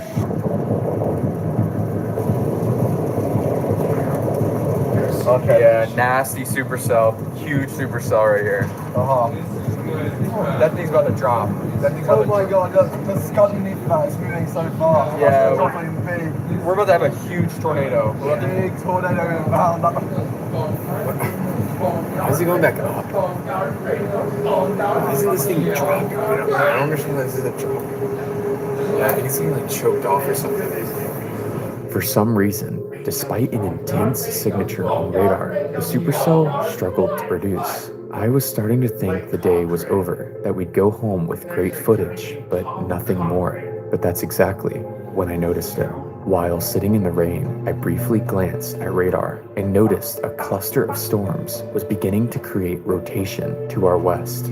This was another dilemma. Leave a storm that had already produced a tornado, or I could stay put and hope this struggling storm could cycle again. In another split-second decision, I decided the rotation to our west was something we couldn't ignore. We had to go. Jack, I kind of want to go to the west storm, dude. I'm not sure, man. I think we just gotta go west, dude. Like, I don't know. I just have a feeling about this west storm. Look at the couplet on radar. Oh my gosh, look at that right there. Oh my gosh. Yeah. Look, bull funnel. Okay, I'm gonna... Is that scud or is that a tornado? No, I think that's a tornado. Oh my gosh. There's a tornado, dude. There's a tornado. All right. Yeah, I think that's, oh my gosh, that's just gonna drop a violent tornado, like. Yeah. The funnel already had a circulation on the ground by this point, as it moved at an incredibly slow 3 miles per hour through a field. This would be the beginning of the most insane tornado I have ever seen. Well, oh my gosh, radar looks insane, dude. Yeah, we're pulling right under this, dude. All right, okay. Violent tornado imminent. All right, guys. Yeah, violent tornado near Gary, South Dakota right now. It's still technically. Oh my gosh! Look at the vortex. I see it right there. Whoa! Oh my gosh! Look at it. It's a violent. Break. Multi-vortex. Look, it's right above us. It's going south. Don't worry. Yeah. Okay, just watch it. Oh my gosh! Look right here. Whoa. This might. At this moment, the developing tornado's circulation surges towards us. Noticing the behavior, I frantically turn around. It's coming this way. We need to flip around. Okay, on the one. Careful. Get around. Oh my God! Right here. Oh my gosh. Oh my gosh. Look at it. It's huge. It's huge. It's huge. It's condensing. Oh my gosh.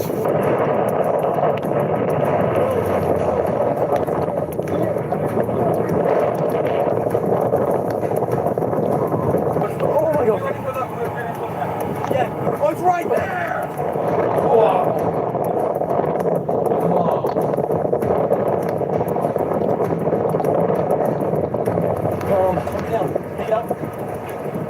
I went for my camcorder. Well, I need. Amplify the value of AI? Introducing SAP Business Data Cloud, a fully managed data and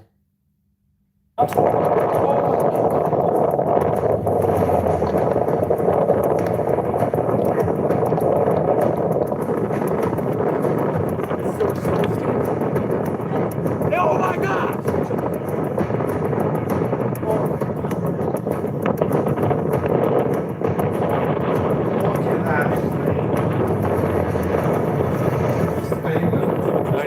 While the now violent tornado churns in front of us, just a few miles down the road, the Almos family, including 24-year-old Jaden and her boyfriend Dominic, are in their home. Jaden snaps photos of her dog. She has no clue a tornado is heading straight for them.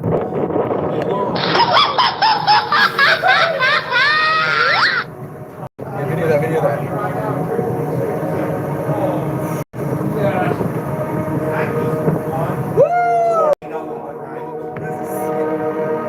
This is literally.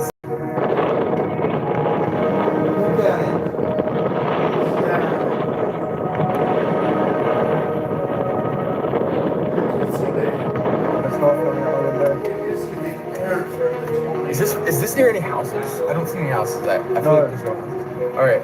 It's all right. Just follow this from behind. Oh my gosh. Look, there's like a tube, interior vortex. There's an interior vortex, bro. Look at that interior vortex. Oh my God, what's it doing? Oh my gosh, dude. What is that? I've never seen anything like that. What in the world is that, bro?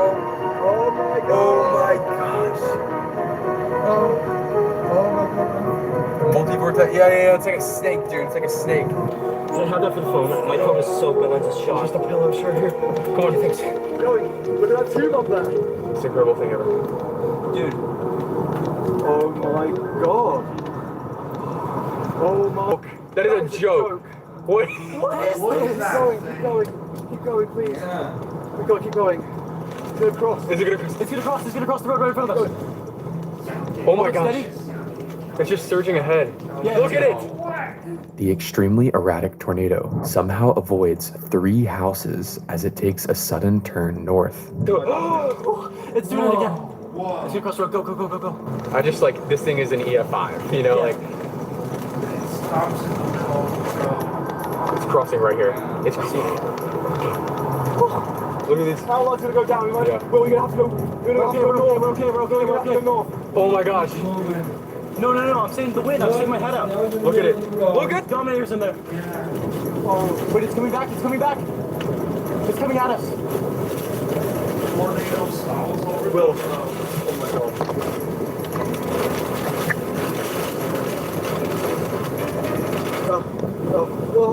Oh, I don't know what to say. Don't say anything. Harry? Yes, it is. No. Oh, hot flash.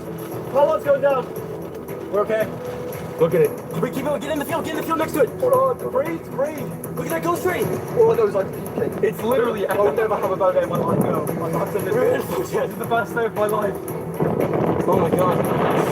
So bad. Oh my God. Chris, Sheldon! Wow! Oh my God, there you go. Oh shit. Oh, there's Connor. Oh wow! Oh my God! Can we get out? Yes, go. I'm going out. You guys have 5 seconds.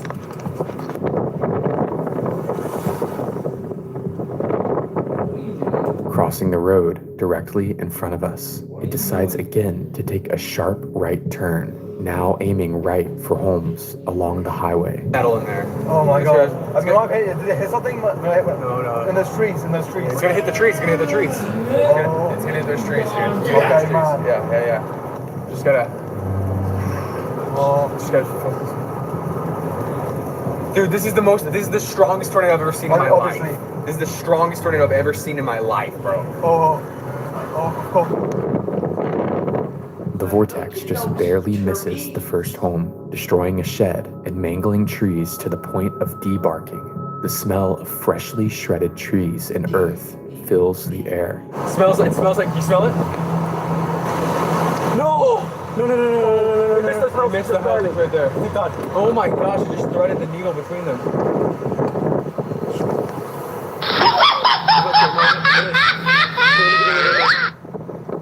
Oh wait! Oh shit, they're okay. They're gonna be okay. Don't park in front of anyone. Don't ruin that shot. Oh my god, they're smelling it. Oh my god!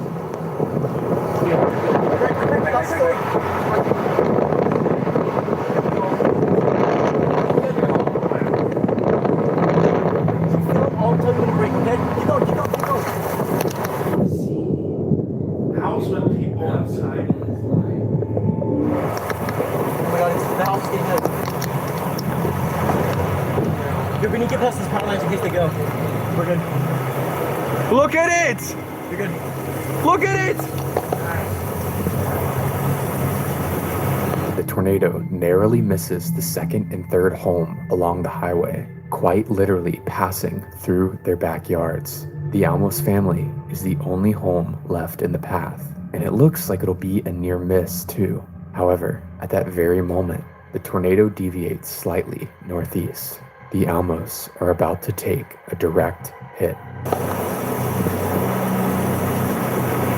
I've never seen anything like this in my life. Relieve skin in 60 seconds with Aveeno Skin Relief with soothing triple O complex and 72-hour hydration. Bell Big Boxes. More food, more flavor. Only at Del Taco.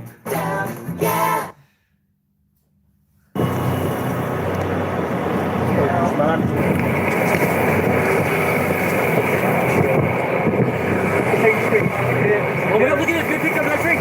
Oh my god, it's throwing them! It's throwing them! Did you see that? Right! There's a house! There's a house! It's in your house! It's in your house! It's complexes! No! No! Oh my god!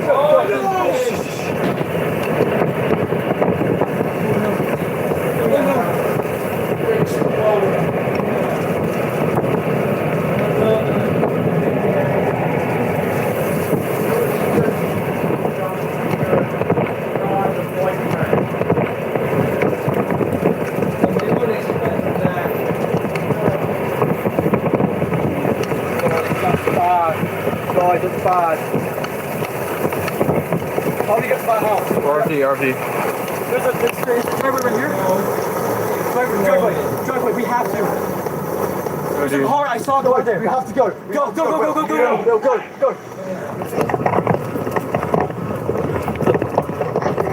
This one. Look, is this your car? Yeah. No, that's this. Down.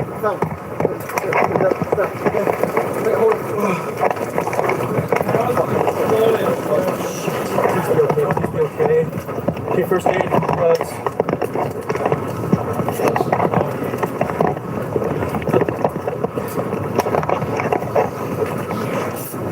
Watch for debris, okay? There's gonna be debris.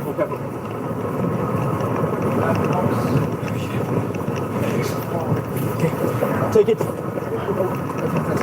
Oh my gosh, guys. No. Guys. There's people behind us. Guys. Tree. Guys. Avoid it. Oh my god. So that's Ethan. What?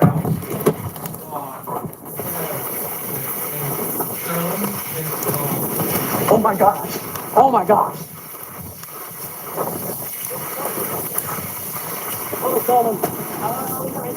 Hello? Here, this is sturdy. Careful, don't hurt yourself. Become something. Hey. Go. Hello? Guys, watch out! Nails! Right there. Hello? Is anyone here? I hear. They're screaming help. They're screaming help.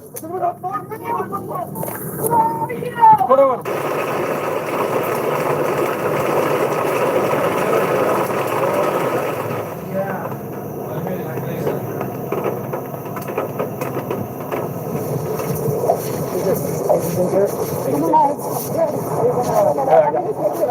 You're in shock, bro. Yeah, I know. So this way. Yeah, this is just Where did you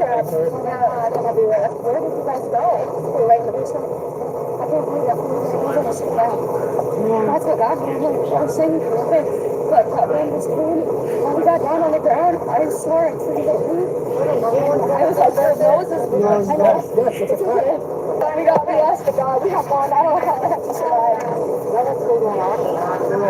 Yeah, it's you see it. Look at it. Oh my God. I was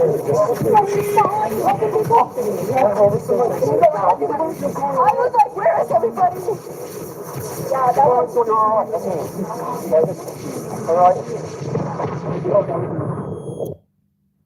The Amos' home was completely swept off its foundation. Literally nothing remained of the 5 structures on the property. Trees were debarked, vehicles returned to unrecognizable balls of metal, and grain silos were stripped and tossed. Miraculously, everyone in the home survived. After confirming everyone was okay in the home, I got my phone back off my pocket and captured a brief shot of the tornado leaving the scene. The foundation of the home is visible, along with the basement they sheltered in. This is the most terrifying shot I have ever captured. As the family walked down the driveway, I was able to grab Dominic by the arm and help him walk to safety. He was suffering from a sprained leg. My friend, Aaron Rigsby, would then take him and bring him to the back of a police car, where he would be brought to the hospital. I once again did a sweep of the area to make sure no one else needed help. Jaden was there, and we spoke briefly about what had happened. I was able to stay in touch with Jaden after the fact, and we spoke about the day and the conditions of everyone. The Amos family is sharing these resources for relief. These people could really use your support after losing basically everything. Thank you for watching.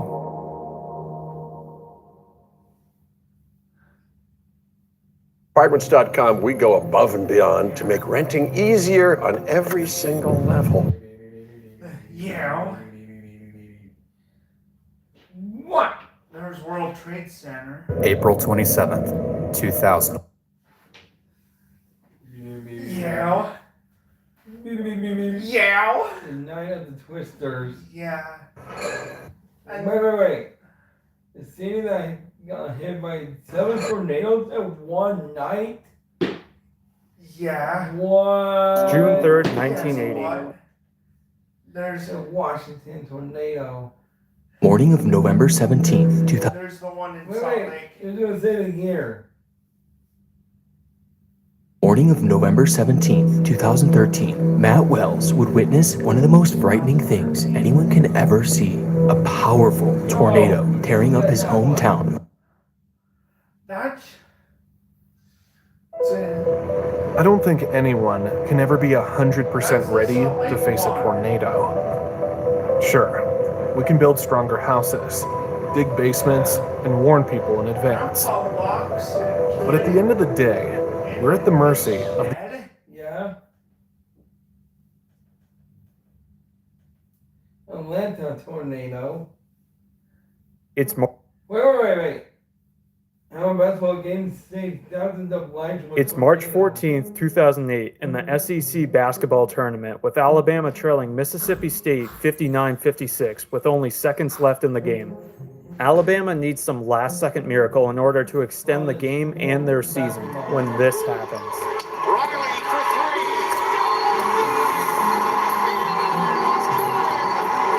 Alabama guard McCall Riley makes a buzzer-beater 3.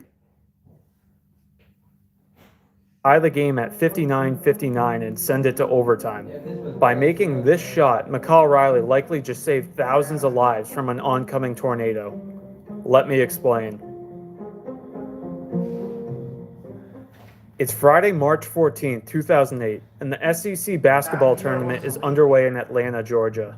Alabama is set to square off against Mississippi State in what should be a good game. This proved to be true as the game approached the last couple of minutes with both teams tied at 56 apiece. With less than a minute to go, Mississippi State retakes the lead 59-56, leaving Alabama in a do-or-die situation.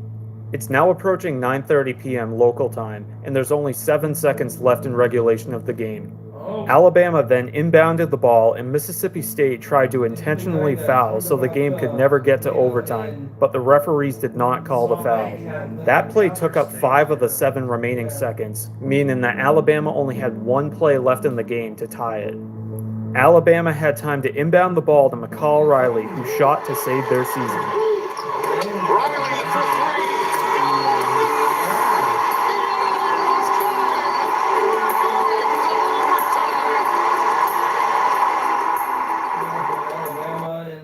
Carl Jr., late birds get the bag. After 8 p.m. from $5.99, get a Cali Classic single. Fries. I can't think of any.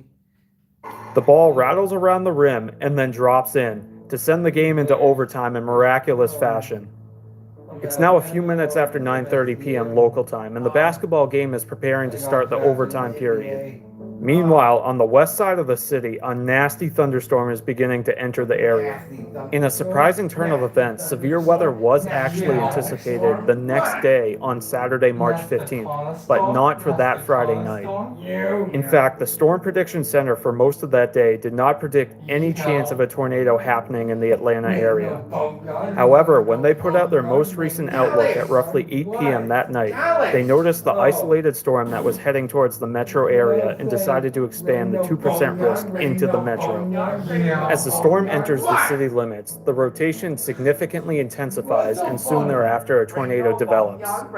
Meanwhile, back at the Georgia Dome, the teams begin the 5-minute overtime period, completely unaware of the situation that's developing.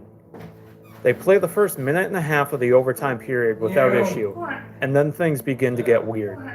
With roughly 3.5 minutes remaining in the overtime, the quality of the TV broadcast noticeably starts to degrade. The storm that was coming in gradually begins to interrupt the TV signal more and more until you can barely make out what's happening in the game. Viewers soon thereafter begin to realize that something very obviously is amiss. With 2 minutes and 11 seconds left in the overtime period, Alabama is fouled, and just seconds later, a loud sound begins to envelop the Georgia Dome, and the building begins to shake. The players and everybody else in the stadium instantly freeze, trying to figure out what's going on. Just moments later, pandemonium begins to set in at the Georgia Dome as the tornado begins to enter the downtown area. Small debris from the roof then begin to rain down, which influence the players, coaches, and referees to head into the locker rooms to seek shelter. The fans who are in attendance begin to panic, and some of them try exiting the building in fear that the roof may collapse on them. However, officials were quickly notified that the situation outside of the stadium was even worse, and fans were notified to stay where they were. Slowly throughout the next few minutes, the situation began to calm down and the shaking slowly ceased, but the damage was still very evident. Some pieces of debris are still raining down, and there are numerous holes in the side of the building where people could see straight through to the outside and see lightning from the storm. Once the situation calmed down, the next thought on everybody's mind was what's going to be done about the remainder of the game. Meteorologists then advised the people in charge that they in fact had another thunderstorm coming into Atlanta, but they had roughly 1 hour before it arrived. The event organizers then decided to finish the current game since there was only 2.5 minutes left, and then decide what to do about the next game afterwards. After a delay that lasted for more than an hour, the game resumes at roughly 10:50 p.m.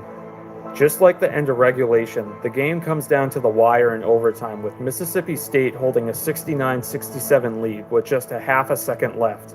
Once again, Alabama has time for just one more shot, which once again falls into the hands of McCall Riley. However, this time though, the rim is not as kind to him, and his three-point attempt to win the game rattles out and Mississippi State wins. Why? Now that the game between Alabama and Mississippi State has ended, officials could begin to try and decide what to do about the next game that was supposed to begin momentarily. Meteorologists once again confirmed that another storm was still heading towards the city and the structural integrity of the Georgia Dome was still in question. At this point, structural engineers arrived on site to let officials know that the stadium was more damaged than previously thought. They also notified the officials that the stadium was most likely not waterproof anymore, meaning it would not be safe or logical to play the final game of the night. It was then announced over the PA system that the final game of the night would not be played at the current time, and all the spectators had to leave the building immediately.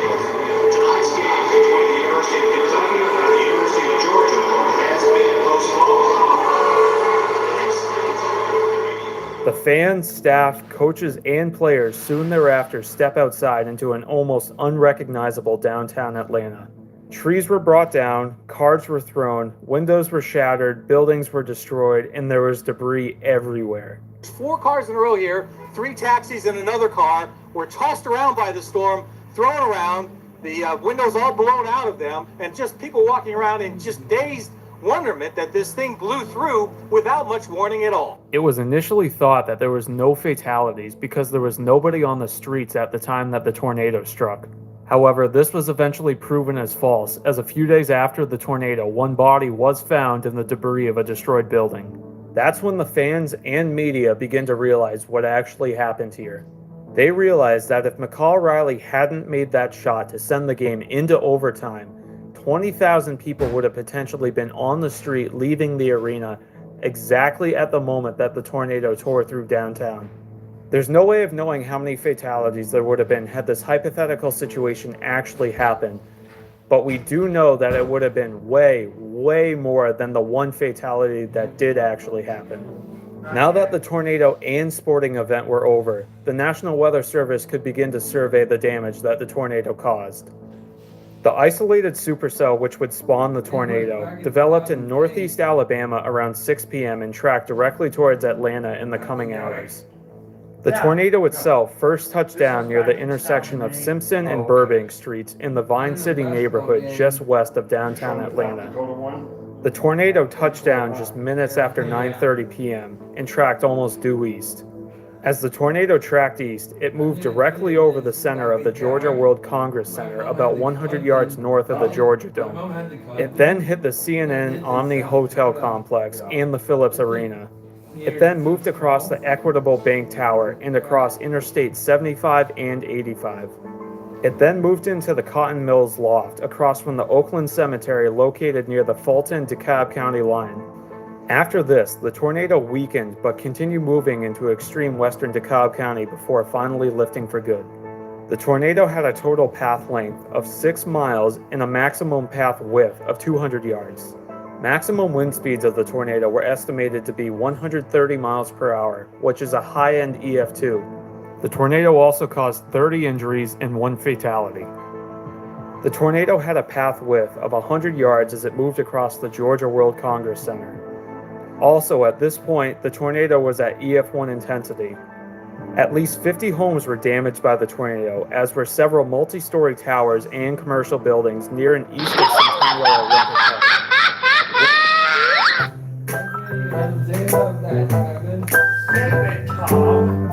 Save it, Tom. Windows were blown out of several of these high-rise towers buildings at different levels. Damage in the residential and industrial areas ranged from roofing materials blown from homes and businesses to trees falling on structures and vehicles. The Cotton Mills Loft experienced some of the most significant damage, with the roof blown off and the exterior walls on the top floor blown inward. 2 sections of the 4th floor collapsed all the way into the basement of the building, trapping several people. And most of the injuries related to the tornado happened at this location.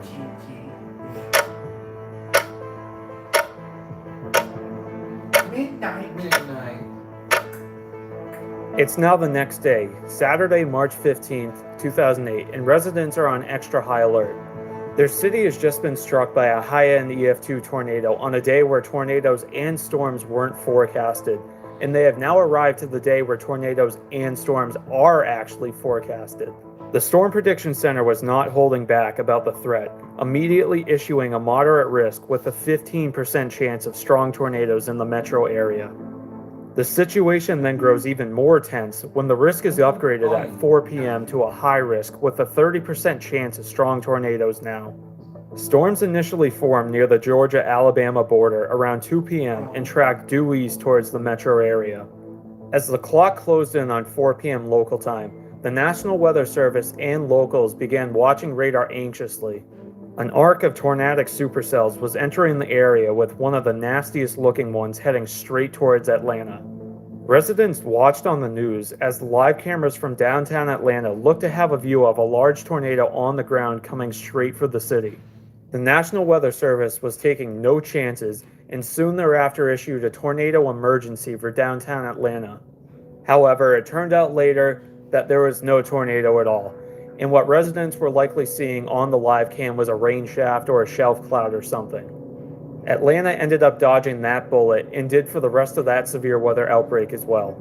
Although Atlanta was spared from this event, many others in the area were not as lucky, as the severe weather outbreak ended up producing dozens and dozens of tornadoes across portions of Alabama, Georgia, South Carolina, and North Carolina.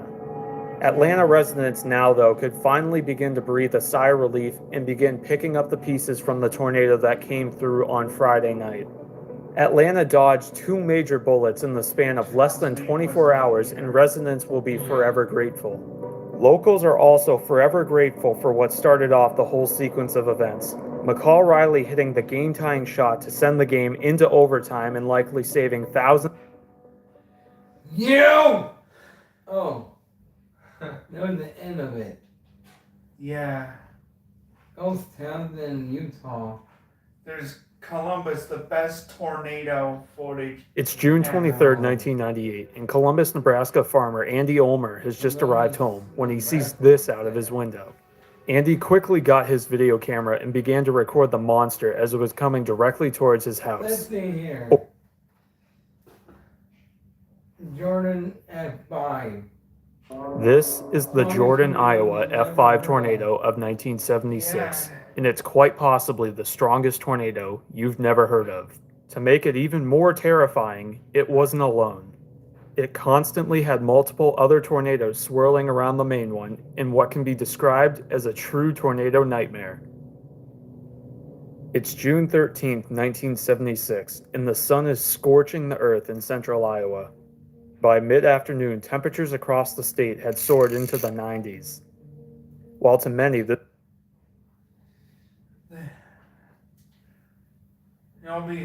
just a typical beautiful summer day, it was much more sinister than that. As the sun heated up the surface, the atmosphere in turn built up energy for thunderstorms. Typically, you need roughly 1,000 joules per kilogram of CAPE for thunderstorms and tornadoes to form. However, due to the extreme heat on this day, that level rose to a staggering 6,000 joules per kilogram, or 6 times what is needed. This was essentially a bomb waiting to go off. Aloft in the atmosphere, though, things weren't as certain for thunderstorm development. A large stationary front was located in western Iowa, which stretched all the way from the Mexican border to the Canadian border. Along with the front, a weak surface low was situated over northern Kansas, which slowly drifted northeast. The environment was already unstable, but as the day progressed, the front began to slowly recede northward, which would in turn allow moisture to funnel into the area. By mid-afternoon, the dew points had skyrocketed to values approaching the low 70s, which is tropical.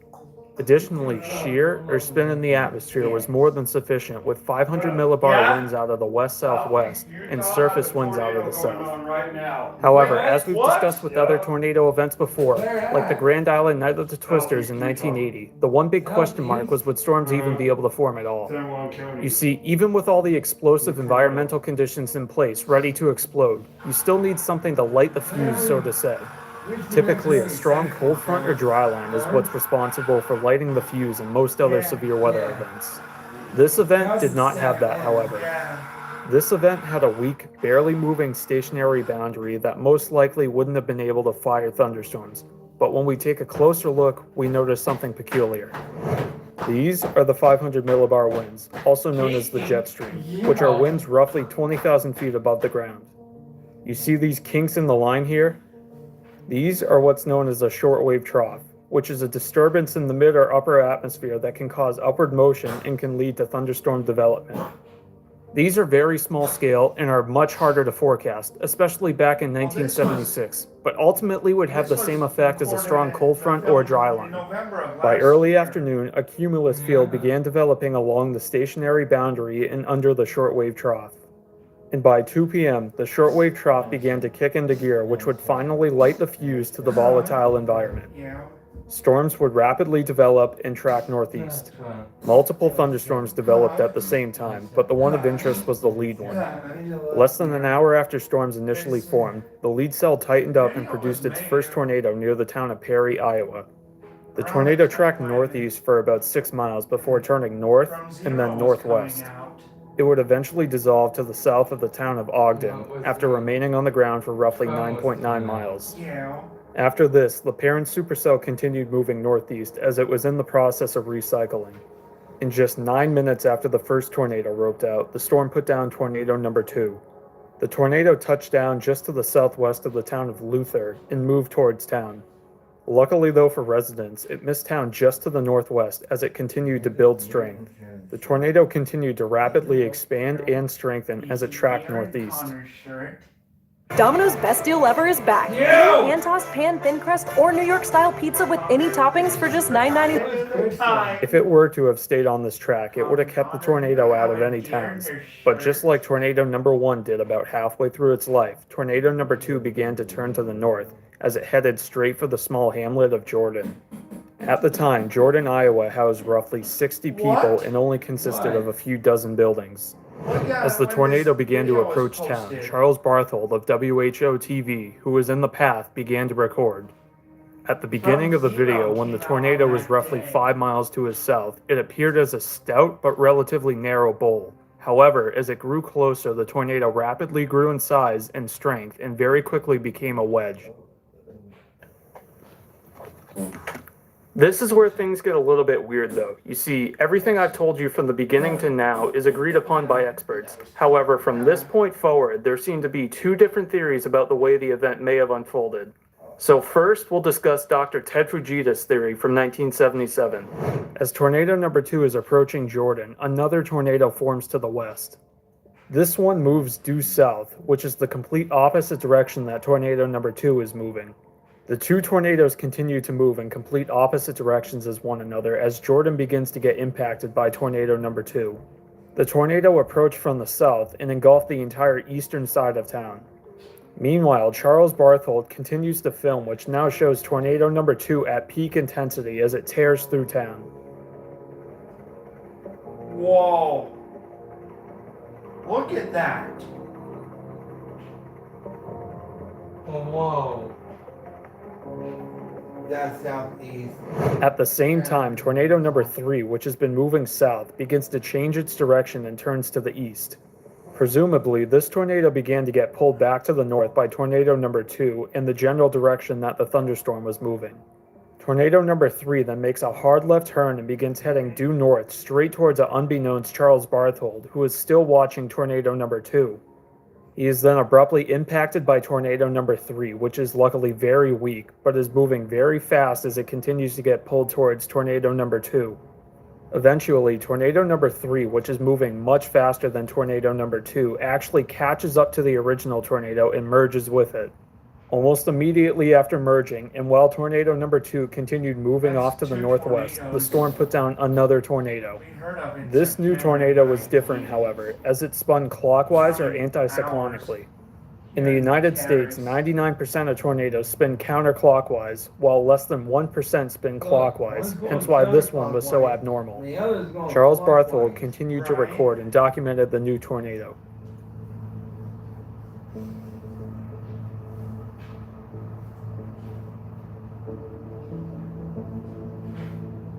Chester Bennington was like almost 3 months old. Yeah.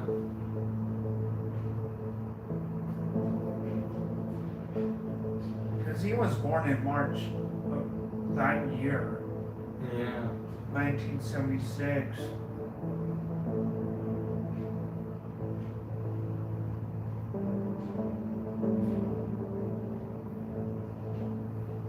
The new tornado touched down to the southeast of the still ongoing tornado number 2 and also moved northwest.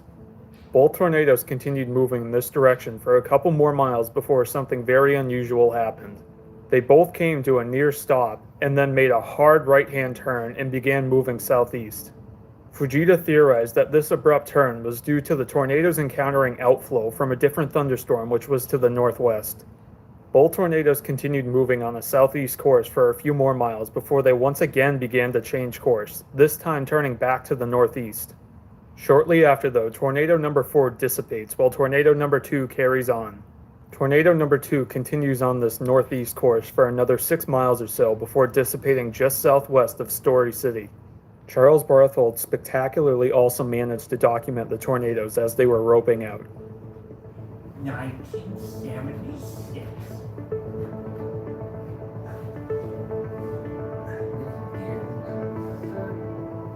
Wait to look.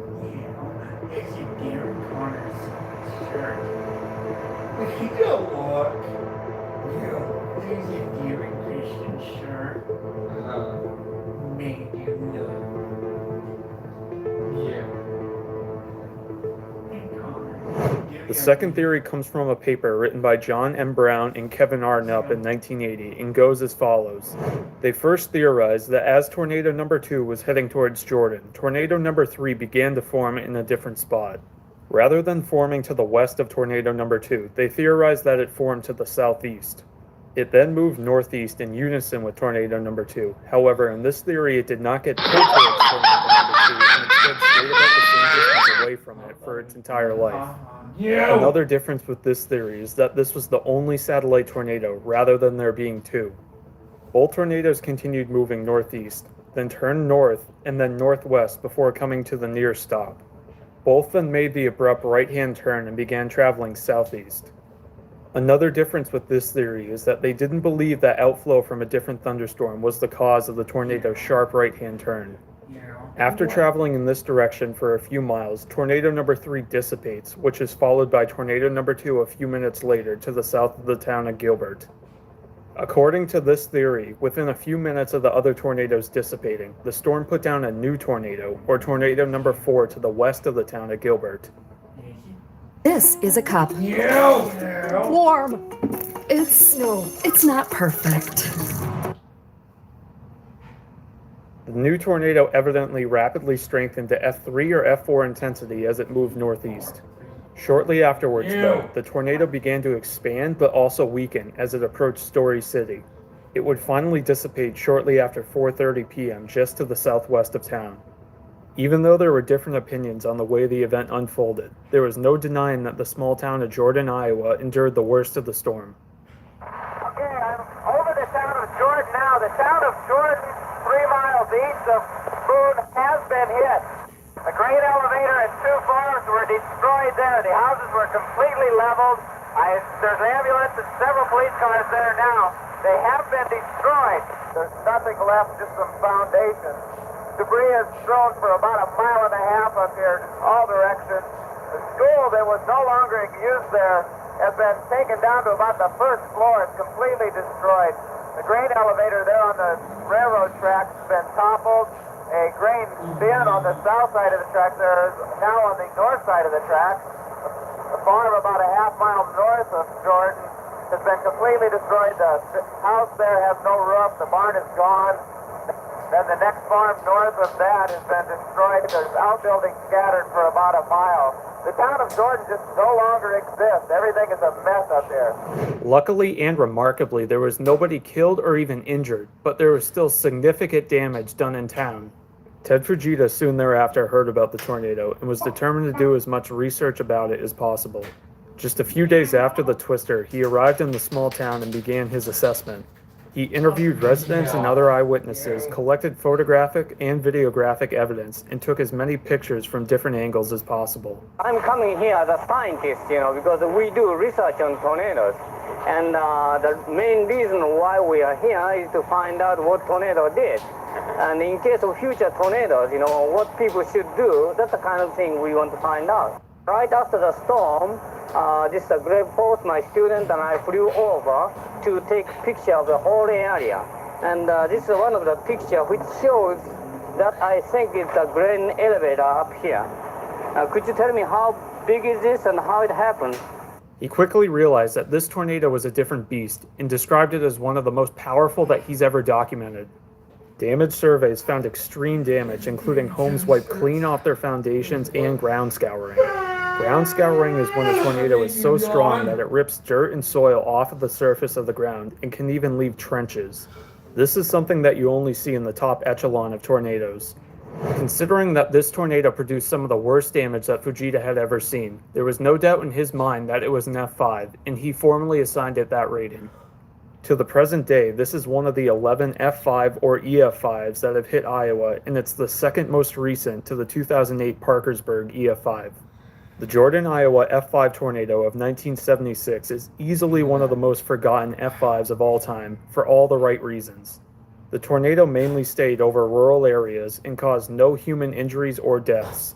What could have been a much worse situation with a tornado of this magnitude hitting a much more populated area luckily wasn't, which allowed the Jordan, Iowa F5 tornado of 1976 to be placed as a footnote in tornado history. I know. You deserve the best. At Harbor Freight, you can afford it. We design. Let's go. Have Treven. Yeah. Thank you for Got news. I'm pregnant. Are you happy? You are glowing. Are you ready for this? Please like the video. Smash that like button. Like on this channel. Hit the notification button. Comment below. Be kind in the comments, please. And you have been warned. Bad words. And you have been warned. Do not pretend to be somebody you're not. They will find out sooner or later, and the truth will always come out in the end.